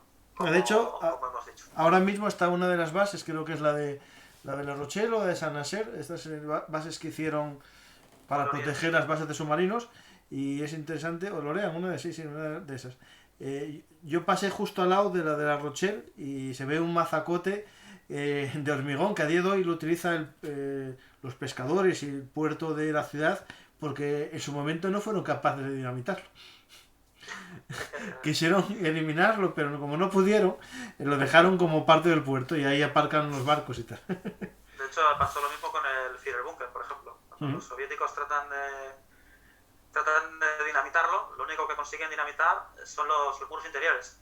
Sí. Porque los muros interiores, claro, tienen menos grosor, y cuando lo dinamitaron todo, lo que era la mala estructura, no la consiguieron destruir. Sí. Entonces al final lo que hicieron fue echar tierra encima y dicen, ya está, destruido, y aquí no ha pasado nada, ¿no? De hecho lo están descubriendo, están metiéndose por ahí. Y también las famosas torres antiaéreas de Berlín, una de ellas quedó medio volada, pero el resto sigue de pie y quedó a medias derruida, sí. Eso es. Pues más o menos tenemos esa época de esplendor, y viene como todos, y como en este caso lo sabemos todos, ¿no? El fin de las vacas gordas, con la aparición de varios conceptos, ¿no? El primero yo lo hablamos con Esaú en otro podcast sobre lo del Caribe, piratas no, submarinos en el Caribe, que es parecido en el fondo, que era la aparición del radar, ¿no? El radar es un elemento esencial porque, como acabamos de decir, estos son sumergibles, ¿no? Y como tienen que salir a la superficie para cargar baterías o para transportarse más rápido, fue cuando empezaron a dejar huella electromagnética, que era localizada por estos radares. Sí, así es. Luego además también las pérdidas de la Royal Navy pues también obligó a reforzar la protección de los convoyes. Recordemos que antes no había ningún tipo de protección. Entonces poco a poco pues se empiezan a proteger con pequeños destructores, luego incluso también con corbetas. Los norteamericanos también, recordemos, ceden un montón de destructores a los británicos. Los canadienses empiezan también a escoltar los barcos hasta la mitad del Atlántico. Hasta la mitad del Atlántico, sí.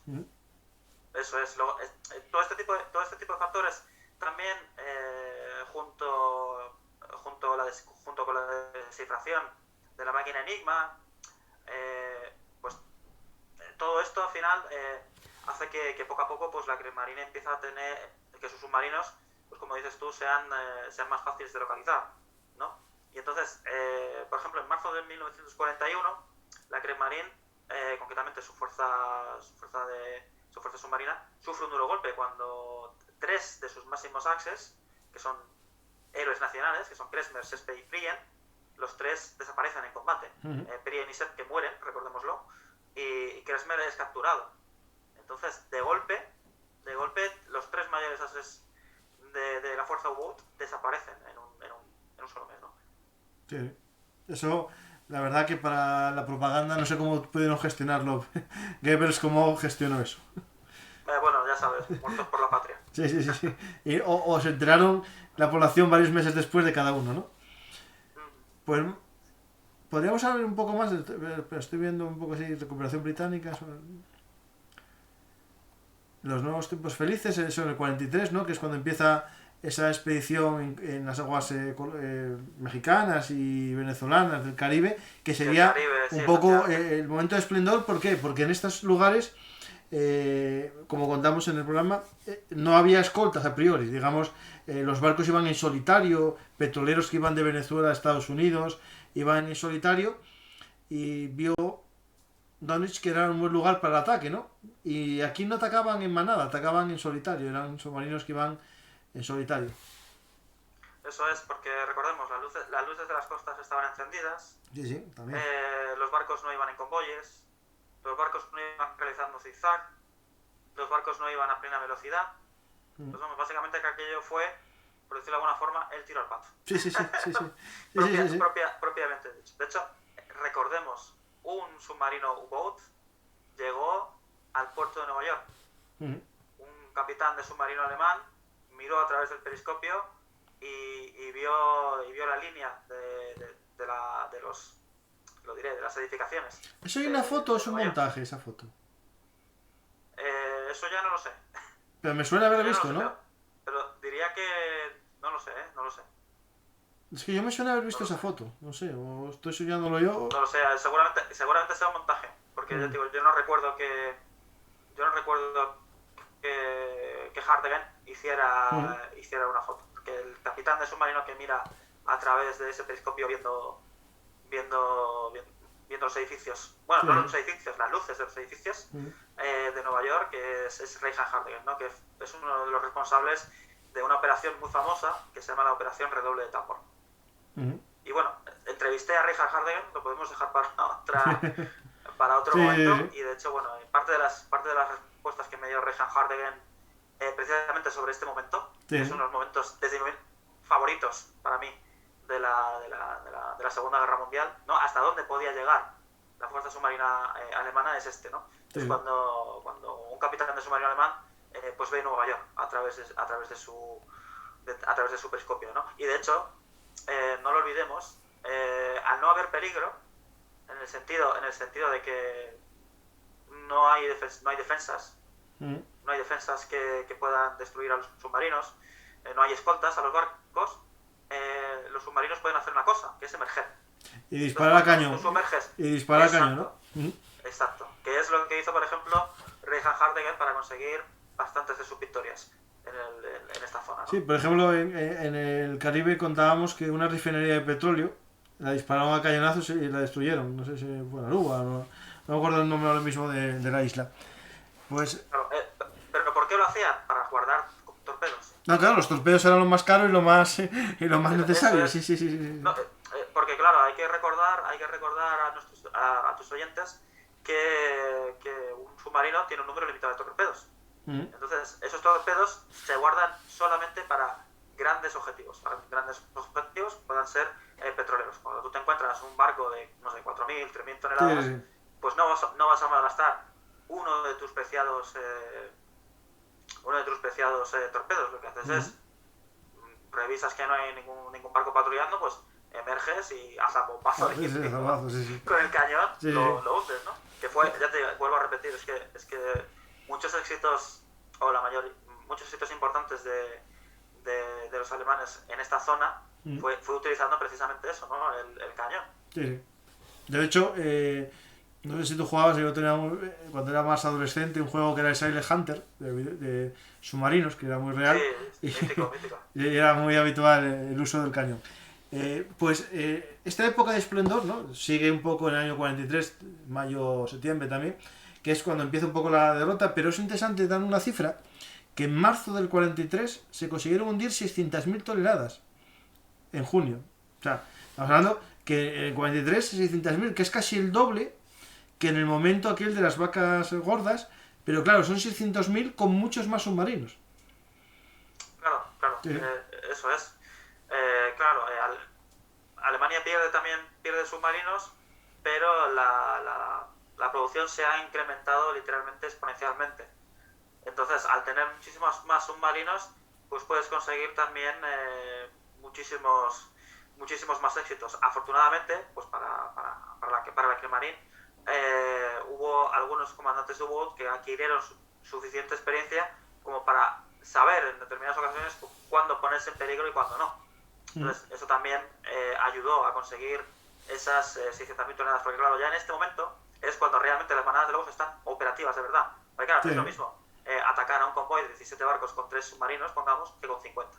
Claro, obviamente la diferencia es abismal. Sí. Por supuesto. Entonces, ahora es cuando realmente la Kriegsmarine, concretamente su fuerza U-Boat, está en las condiciones óptimas, esas condiciones que quería Kardenich, para tratar de ahogar el mercado británico. Sí, claro, pero el problema es que los enemigos también empiezan a mejorar, ¿no? Es decir, el radar está mucho más potente, los sonars se mejoran, la protección aérea aumenta, aparece los portaaviones de escolta estadounidenses, ¿no? Que es un invento solo para proteger convoys, no son los portaaviones que luchan en el Pacífico, ¿no? Esos portaaviones para luchar contra otros portaaviones, sino unos pequeños, incluso barcos de mercancías, cargueros reconvertidos, ¿no? En portaaviones para transportar a lo mejor 10 15 aviones destinados a la lucha contra submarinos, ¿no? Exacto, todos estos armas o ideas que se utilizan para luchar contra la fuerza submarina terminan por ahogarla. Sí. De hecho, el punto de inflexión es mayo de 1943, cuando los alemanes atacan con 50 submarinos un convoy, el ONS-5, si mal no recuerdo, utilizando esta táctica de manada de lobos, ¿no? Con los cuales estos submarinos, ¿no? pasaron a ser conocidos, ¿no? Los lobos de la Kriegsmarine. Libraron una gran lucha que se libró durante varios días. Solamente un tercio del convoy fue hundido, pero a un coste de 41 submarinos perdidos. Entonces, eran cifras que directamente la Kriegsmarine no podía asumir. No, 41 submarinos perdidos, cuando el ritmo de fabricación era irrisorio comparado con los Estados Unidos, ¿no? Que a Estados Unidos le destrozasen 10 Liberties en un ataque, bueno, perdía, sobre todo por las personas, ¿no? Que perdía, pero la realidad es que Estados Unidos llegaba a fabricar un Liberty, bueno, cada día, es verdad que salía uno cada día, pero tardaba una media de un mes en fabricar un barco, uno, ¿eh? Pero bueno, que es verdad que tenía 20 astilleros trabajando a la vez y fabricaba uno diario. Es decir, Estados Unidos podía asumir estas pérdidas y muchas más. Alemania no. Claro, de hecho, esta gran derrota desmoraliza tanto a Cardenich que ordena en esa fecha el retorno de todos los submarinos a puerto. Entonces la propia Kriegsmarine tiene una especie de reunión, vamos a llamarlo gabinete de emergencia, en el que Cardenich se reúne con todos sus almirantes y dice, bueno chicos, hemos perdido, hablando así, ¿no? Sí. Bueno chicos, hemos perdido la guerra en el mar, la batalla del Atlántico está perdida. Las pérdidas de mayo de 1943, 41 submarinos perdidos, lo dice todo. ¿Qué hacemos? ¿Seguimos la guerra en el mar y sacrificamos a nuestros hombres para nada? Porque Cardenich sabía perfectamente que la máquina Enigma había sido descifrada. Sí. O sea, no podía entender, por ejemplo, como a veces él reunía, por ejemplo, una de sus lecheras. Las lecheras eran submarinos que proporcionaban combustible a otros submarinos. Sí. En un punto en concreto y que luego además por allí pasaron un avión y tiraron a la bomba. Eso es lo que quiere decir que la máquina Enigma estaba descifrada. Luego trató de solucionarlo metiendo otra máquina Enigma con un rotor MAC, pero no sirvió de nada porque también acabó siendo descifrado muy poco tiempo después. Ahí estaba entre entonces, los matemáticos polacos y los matemáticos ingleses y el famoso máquina que lograron sacar de un submarino antes de que se hundiese. Exacto. Entonces, ¿qué hacer? O sea, sencillamente, pues Denich hace esta pregunta. ¿Seguimos combatiendo o no? Y todos los oficiales de la Kriegsmarine quieren seguir combatiendo, porque no consideran justo que el resto de fuerzas armadas alemanas sigan combatiendo y ellos no. Entonces, la fuerza U-Boot continuó la guerra por una cuestión de honor, no por una cuestión de ganar la guerra, porque, repito, en mayo de 1943, Cardenich tiene asumido que la batalla del Atlántico está perdida. Y pasarían, yo creo que a luchar individualmente, ¿no? Es decir, pequeños submarinos, o sea, un submarino o dos, ya no grandes manadas que pongan en peligro toda, digamos, al final es una locura porque saben que están localizados por Enigma y es más eficaz ir solo sin ningún tipo de conexión con radio, ¿no? Claro, eso es. Trataban ya de minimizar los riesgos y, bueno, pues si podían hundir a un barco que estuviera solamente para poder arrancar unas pocas toneladas más, ¿no? Pero aún así, las pérdidas, se seguían produciendo pérdidas de submarinos, ¿no? Luego además, recordemos, luego también Tien domina los cielos. La Luftwaffe es completamente barrida de los cielos, prácticamente desaparece y entonces eso hace que las fábricas de U-Boat y que los propios puertos donde están los U-Boats pues sean bombardeados a placer. Sí. Entonces, ese es el golpe de gracia de la fuerza submarina alemana durante la Segunda Guerra Mundial. Un daño que sencillamente no puede asumir. Pues este arma de submarinos, ¿no? Esta flota de lobos... Tengo aquí Sí. a mi hijo. ¿Qué? Un segundo. Sí.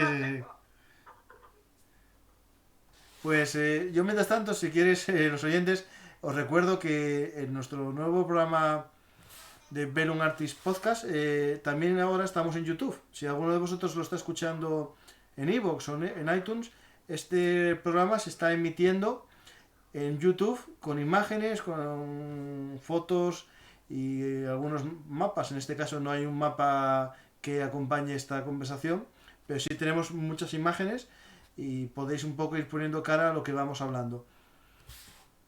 Y también recordaros que os podéis hacer mecenas de nuestro canal, patreon.com/bellumartis. Ya volvemos, que hoy es tu hija y mañana es la mía. No te preocupes, la mía ya salió alguna vez también. Es lo bueno de trabajar en casa, que aparecen en momentos humanos, ¿no? Que esto es por desgracia estamos en esta nueva era, ¿no? de confinamientos, pero también nos permite todas estas tecnologías que no hubiésemos empezado a usar de forma generalizada a comunicarnos, ¿no? Tú estás en Praga, yo estoy en Oviedo y estamos aquí hablando sobre historia militar. Si eso no es un avance de la humanidad, también hay que ser sinceros. Pues, José, ya más o menos vimos un poco, así de forma muy resumida, este viaje de la Kriegsmarine, pero hay que reconocer que pese a que eran pocos y pese a todo, lograron hundir unos 2.779 barcos según los datos mercantes y también barcos de guerra, o sea que 14 millones de toneladas es muchas toneladas para los barcos, para los submarinos que eran, ¿no?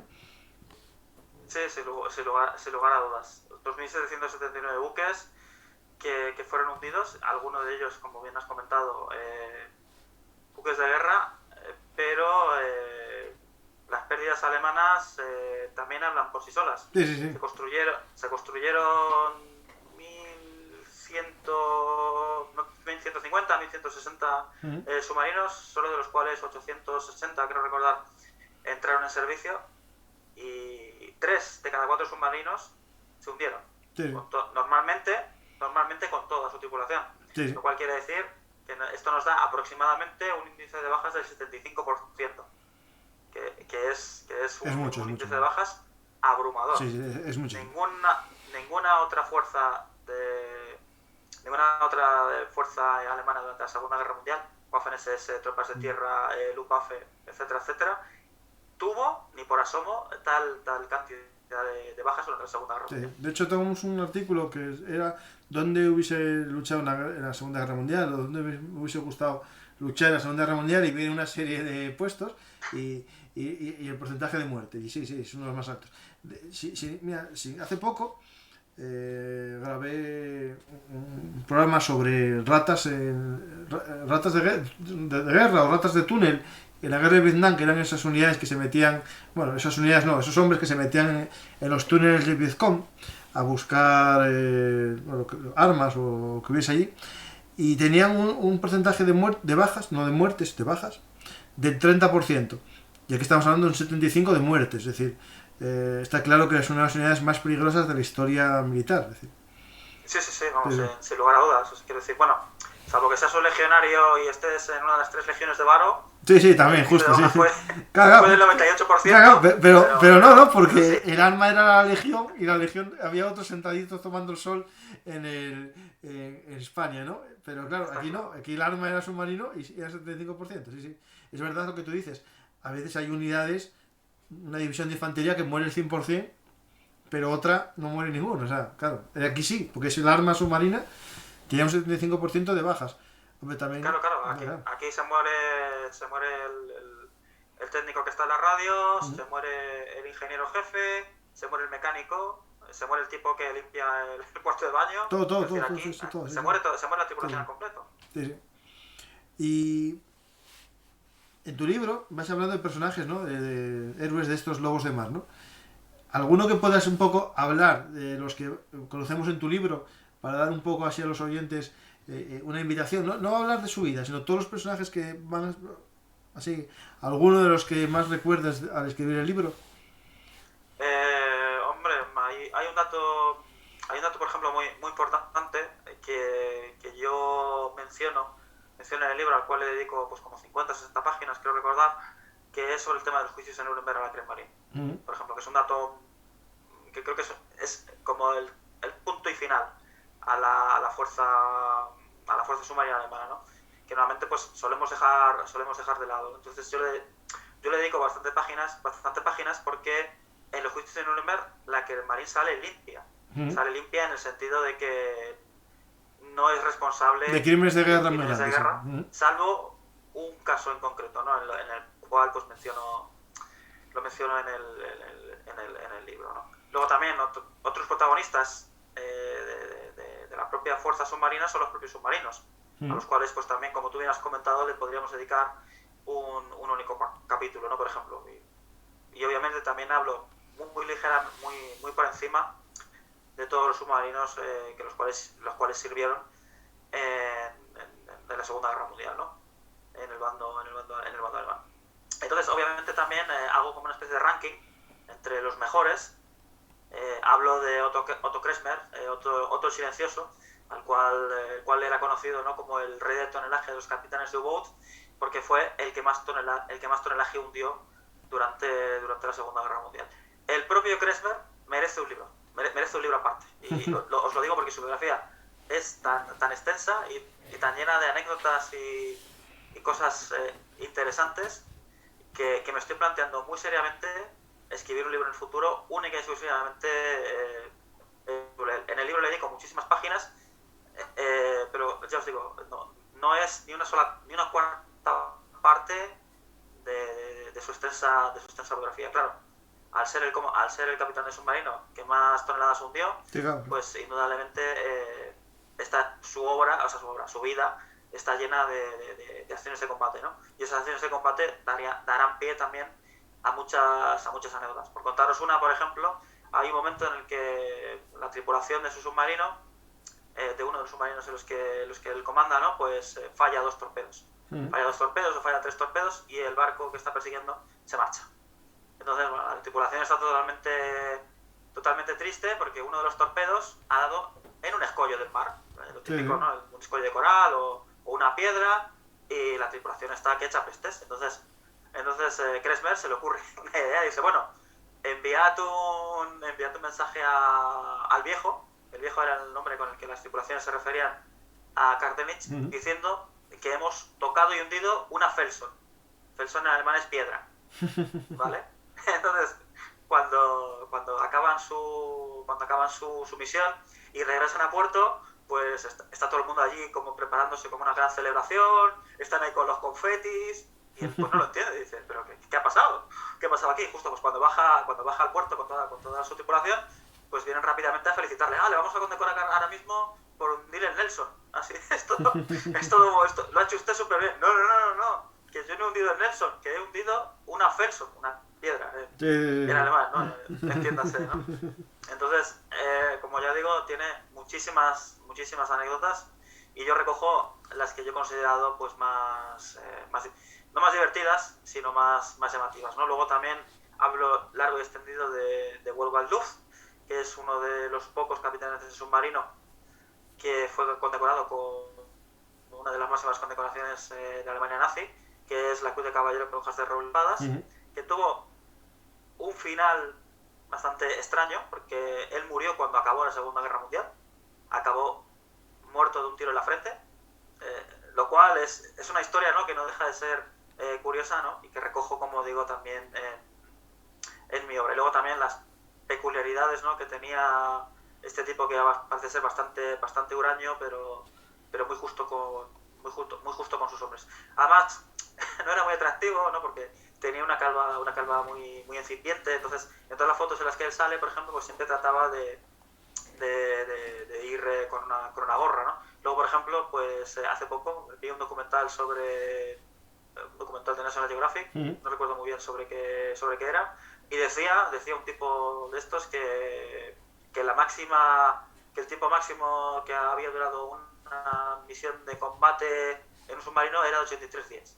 Algo ridículo, porque, por ejemplo, Luz, tuvo algunas misiones, patrullas a bordo de su submarino de más de 200 días, ¿no? Lo cual... No hay mucha diferencia, hay mucha diferencia de datos. el Sí. tiempo, claro, primero, mucha diferencia, luego también nos dice lo buenos que son los expertos de National No, no, Geographic. son tan buenos como los asesores de películas. Sí, por supuesto, que eso da para otro podcast también, ¿no? Sí. Pero eso también nos da una pista de cómo buscaban los capitanes de submarino la oportunidad. Es decir, si veían a un convoy y no la tenían muy clara, no gastaban los torpedos. Seguían sumergidos y continuaban su viaje en busca de un mejor objetivo. Sí. Y de hecho, ¿No? Entonces, hubo una época que había como caladeros, ¿no? En mitad del océano, a la altura de Brasil, me suena que, digamos, en mitad, había unas rutas que sabían que no estaban protegidas y estaban ahí esperando al acecho, unos días, 2 días, 3 semanas, 4, a ver si... Sí. Eso es, porque más o menos los submarinos alemanes y la fuerza y el Estado Mayor de la Kriegsmarine, pues llega un momento en el que más o menos ellos creen por dónde van a pasar las rutas de los convoys, ¿no? Pues normalmente solían seguir las mismas rutas. Entonces, como dices tú, se colocaban en uno de estos fondeaderos y a esperar. Sí, lo que es cazar al acecho. Antes iban persiguiendo a la víctima, ¿no? Como cuando se va con los perros siguiéndolo, y estos optaron por quedarse escondidos, como era uno solo, a ver si pasaba alguien por ahí, no muy precavido y mirando para otro sitio, y si era un barco lleno de caucho y todo eso. Y es verdad, José, algo que practicaba Alemania y va a practicar algún tiempo fue una especie de corsarismo, ¿no? En algunos casos los submarinos cogían mercancía, eso me suena haberlo visto, pero no estoy muy seguro. ¿Te suena a ti? A principios de la guerra, Alemania estaba obligada por los tratados de Londres a primero emerger el submarino, indicar al barco, chicos, os vamos a hundir, por favor. Sí, eso son las leyes del mar. Una vez que la tripulación abandonaba el barco, los alemanes ocupaban el barco, subían al barco, cogían lo que pudieran necesitar y luego pues lo hundían. Lo hundían bien con un torpedo o bien con el cañón de popa.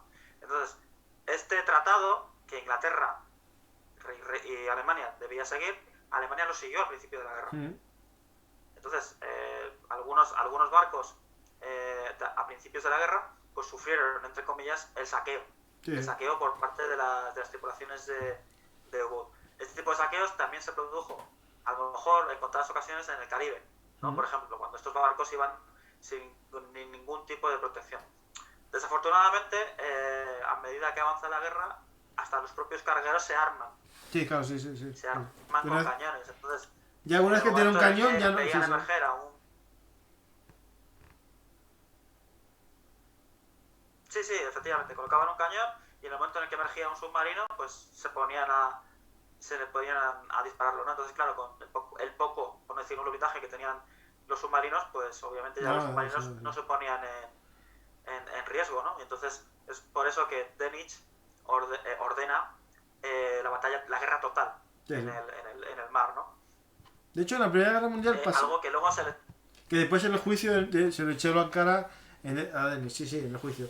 De hecho, en la Primera Guerra Mundial sucedió algo muy similar cuando los ingleses, los británicos, empezaron a hacer unos Q-ship, que eran una especie de barcos que iban armados con cañones ocultos y tapados con lonas o tapados en cajas para hacer de cebo, ¿no? Y una vez que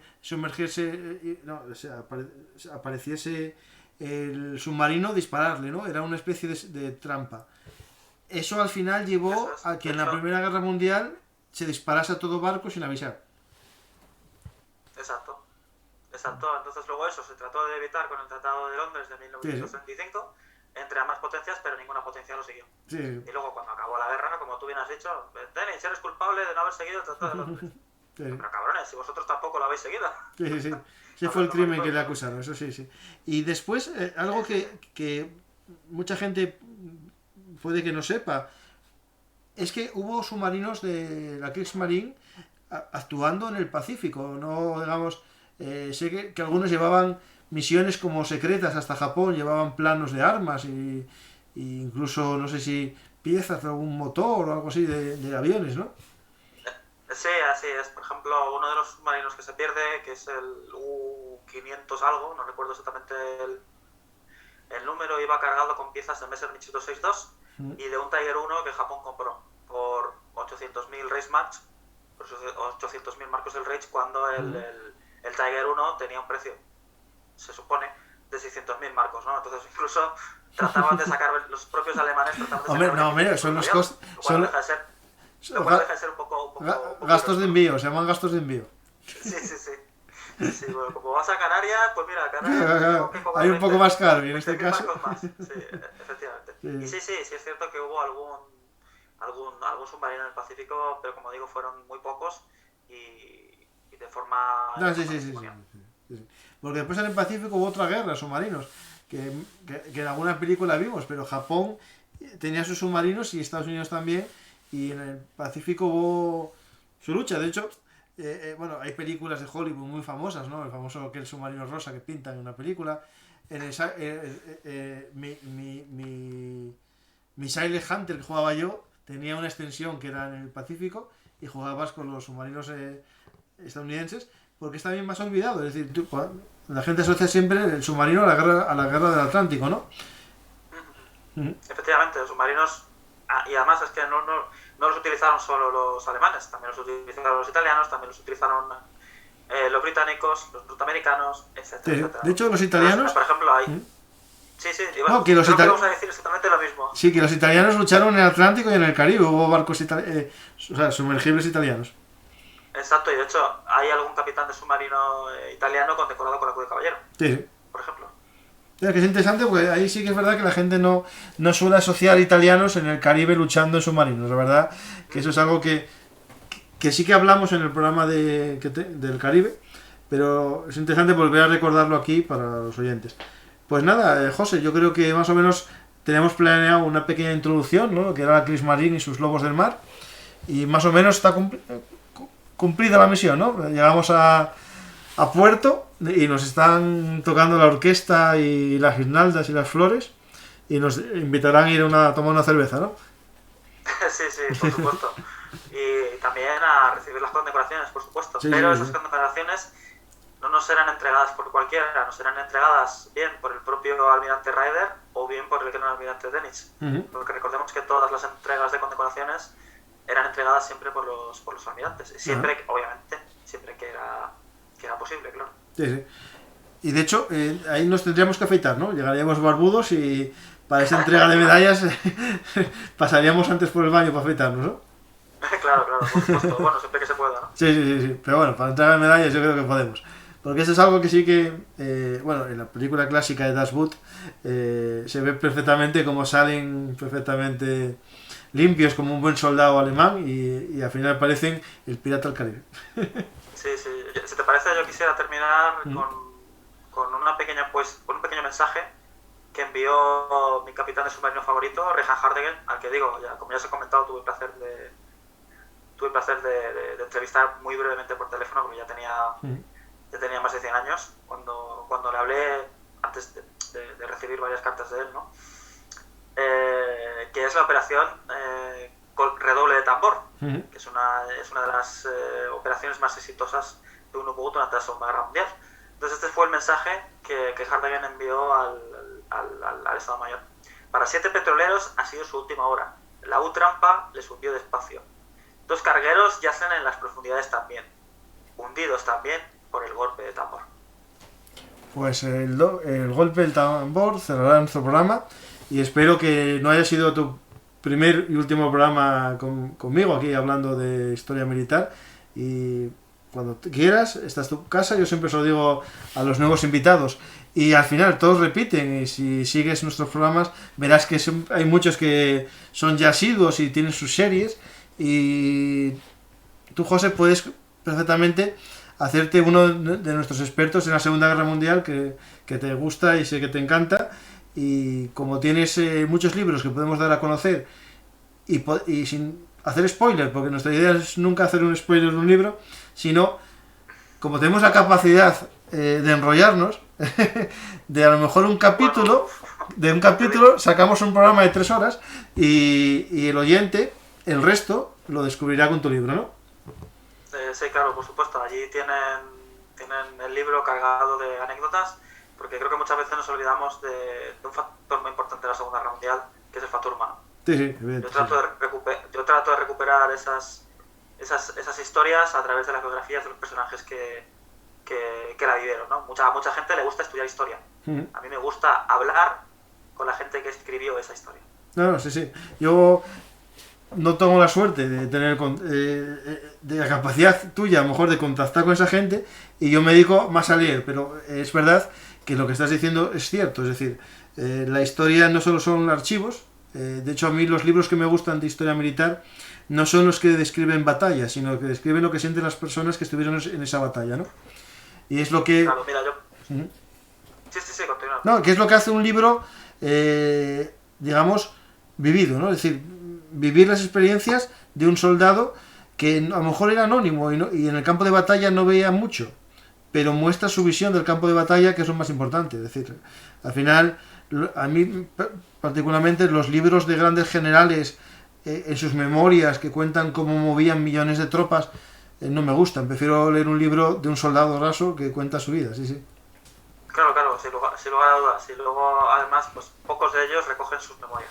Sí. Pocos de ellos. Entonces, por ejemplo, algunos de ellos pues lo hacen, ¿no? Como este coronel al cual he hecho antes mención, ¿no? Ese coronel Joseph A. Peterburs, que combatió en la Segunda Guerra Mundial en Corea y en Vietnam. Este veterano sigue vivo.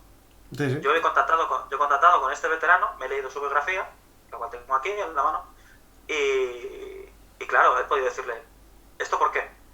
¿Por qué hiciste esto? ¿Esto por qué no? ¿Qué opinas de este hecho? He visto que estabas sobrevolando Dresde cuando caían las bombas. ¿Qué pensabas? ¿Qué pensabas sobre la población civil cuando caían las bombas sobre Dresde? Y la Segunda Guerra Mundial terminó, ¿vale? ¿Qué sentiste cuando acabó la Segunda Guerra Mundial?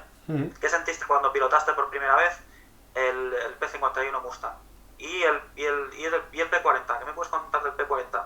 Que dices en tu libro que lo has manejado, ¿no? Pues ahí está, esa posibilidad de poder hablar con ellos, ¿no? Sí. Y de poder recogerlo y, lo más importante, poder compartirlo con vosotros. Pues hay mucho que contar y espero que ese libro lo publiques, hagas también de ese militar estadounidense una pequeña biografía basada en la suya y con esas entrevistas que tú hiciste, para conocer un poco. Es lo que tú dices, es verdad, sí. El Mustang, el mejor avión de combate de la Segunda Guerra Mundial, pero a lo mejor giraba mal para la izquierda, ¿sí me entiendes? Claro, a lo mejor, claro. Sí. Pues mira, me gustaba más el otro cuando daba en pista con el aterrizaje, era más suave, claro. Claro, yo por ejemplo pensaba que el Tiger era el mejor tanque de la Segunda Guerra Mundial, por ejemplo. Hasta que me puse a hablar con los comandantes de ese carro. Yo pensaba que el Jet Tiger era lo mejor del mundo, pero no va más. Una pieza definitiva de la tecnología alemana. Pues no, todo esto es todo lo contrario. Pensaba que el Sherman era un tanque malo, que no podías hacer nada con el Sherman.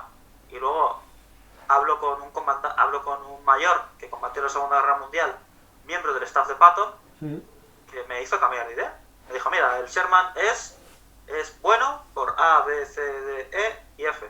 Aquí tienes los archivos que he escrito sobre el vehículo.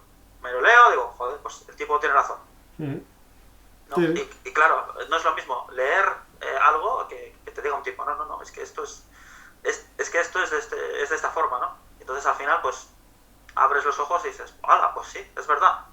Es verdad. Las cosas eran no como el historiador fulanito de los palotes me lo cuenta, sino como los tipos que estuvieron allí me lo cuentan, ¿no? Y no es que te digan, esta es mi verdad, no. Te dicen, mira, esto es así por A, B, C y D. Sí, a lo mejor nosotros estamos en el Tiger y el otro prefería su Panzer 4 de toda la vida con un cañón un poco más potente, porque era más maniobrero. Claro. Era más maniobrero. Claro, de hecho, bueno, recordemos, ¿no? Por ejemplo, cuando Adolf Gana, por ejemplo, gana una condecoración, se reúne con Goering y Goering le dice, te doy lo que quieras. y le daba un puñado de Spitfires. Por ejemplo, ¿no? Sí. Sí. Por poner un ejemplo, ¿no?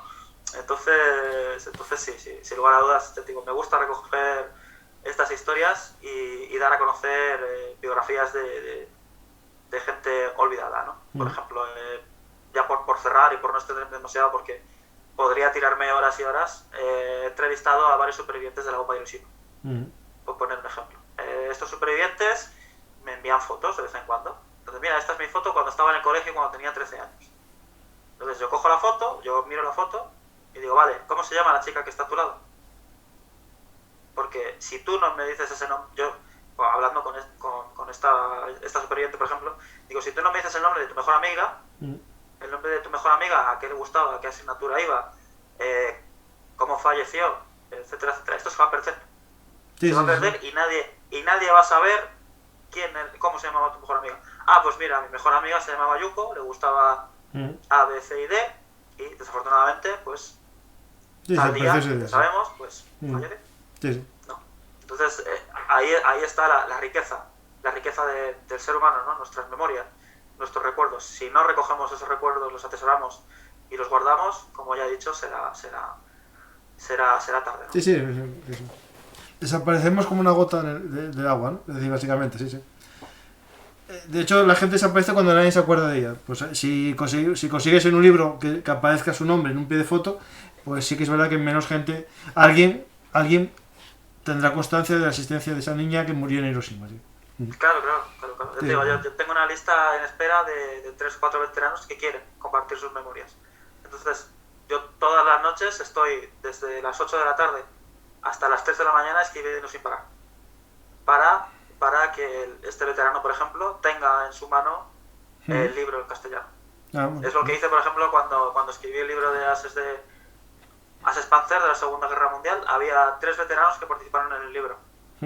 Cuando lo terminé, se lo envié a los 3 y uno de ellos falleció antes de poder tener el libro en la mano. No, de este tipo de velocidad estamos. Sí, claro. Y no es que vayas despacio publicando, porque conozco tu biografía y publicas mucho. No es como yo, que tengo un libro parado 2 meses y no avanzo. Pero bueno, algún día saco una orina o 2 y me pongo. Pues, José, encantado de haber hablado contigo de Kriegsmarine. Y vete pensando un programa y otro día que saques tiempo y quieras descansar un poco de escribir, pues me dices, Paco, vamos a hablar de tal cosa. Y nos metemos ahí a hablar de lo que tú quieras, sobre alguno de tus libros, o de tus proyectos, o de tus gustos, es decir, lo que quieras, sobre la Segunda Guerra Mundial. José, muchas gracias por hablar conmigo. O primera, recordemos. Sí, bueno, también. Es verdad, la primera también tiene, sí. O de las cruzadas, pues también podemos hablar de las cruzadas. Bueno, pero si las cruzadas tienes un libro, no sabías, sí. Terminé un libro sobre uno de mis personajes favoritos, que es Balduino IV. Balduino IV, el rey leproso de Germania. Sí. Mucho se ha escrito sobre él en inglés. En español no hay nada. No hay nada en absoluto. Entonces, lo único que el gran público conoce de Balduino IV es a través de una película que se llama El Reino de los Cielos. De Ridley Scott. Pues yo he recogido el reinado de Balduino IV y todas las batallas que tuvieron lugar durante su reinado, que son apasionantes. Y luego también, gracias a la colaboración con varios lingüistas de varias universidades, he conseguido incluir en el libro, cuando se publique, ya sabes cómo son varios editores, ¿no? que van a su paso, textos inéditos de Saladino, en castellano. Textos que no habían sido traducidos nunca en castellano, de Saladino, ¿no? Como por ejemplo, ¿qué carta escribió Saladino cuando Balduino IV fue nombrado rey? Pues esa carta aparece en el libro. ¿Cuál es el papel de los cruzados españoles durante el reinado de Balduino IV? ¿En qué batallas participó? Pues ahí me acabas de pillar, porque uno de los temas que me gusta mucho es las cruzadas y las órdenes militares. Y bueno, ya tenemos ahí, cuando salga ese libro, hay que darle vidilla ahí a Balduino. Cuenta con ella, porque la historia del reinado de Balduino IV, el rey leproso, no lo olvidemos, el rey leproso que consiguió la última gran victoria. De hecho consiguió más, pero lo que pasa es que esto la gente no lo suele saber o lo desconoce, ¿no? Una de las mayores victorias y mayores derrotas que sufrió Saladino fue a manos de un rey leproso con solamente 375 caballeros, contra un ejército de 27.000 hombres. Pues eso dicen las crónicas. Sí. Que siempre se infla, ¿eh? Esto también hay que tenerlo en cuenta. Sí, por supuesto. Miles contra pocos. Eso, justo. Sí, y los cristianos ganan. Eso engrandece la figura del rey leproso. Pues ya tenemos muchas historias que contar. Pues nada, José. Sí, la verdad que sí. Yo me meto en maratones de grabación y tardo más en publicarlos que grabarlos. Pero bueno, los oyentes poco a poco van a ir ahí descubriendo todas las historias. Pues nada, José, muchas gracias por hablar conmigo y hacer esta historia hablada. Y a los oyentes os recuerdo que si os gustó esta historia podéis conocer más sobre el papel de los lobos de la Kriegsmarine en la Segunda Guerra Mundial con el libro de José Márquez Periano, que os voy a poner un enlace de compra en Amazon si queréis, pero ya también os recuerdo que podéis comprarlo en la librería más cercana de vuestra casa. Puede que no la haya, porque es muy complicado que tengan todos los libros que existen, pero si se lo solicitáis, lo buscan a la distribuidora y lo conseguís. Por tanto, lo podéis comprar a través de Amazon con nosotros o en cualquier librería que queráis para que ayudar al pequeño comerciante también a seguir adelante. Y también recordaros que esta es una historia hablada de Bellum Artis, historiamilitar.blogspot.com, el blog de la historia militar.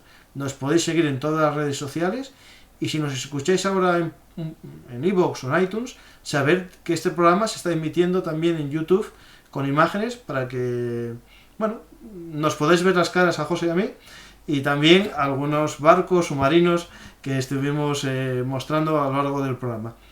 Muchas gracias a todos y ya sabéis, si os gusta este programa nos podéis invitar a un café o un sándwich en nuestro sistema de micromecenazgo en patreon.com/Bellum Artis.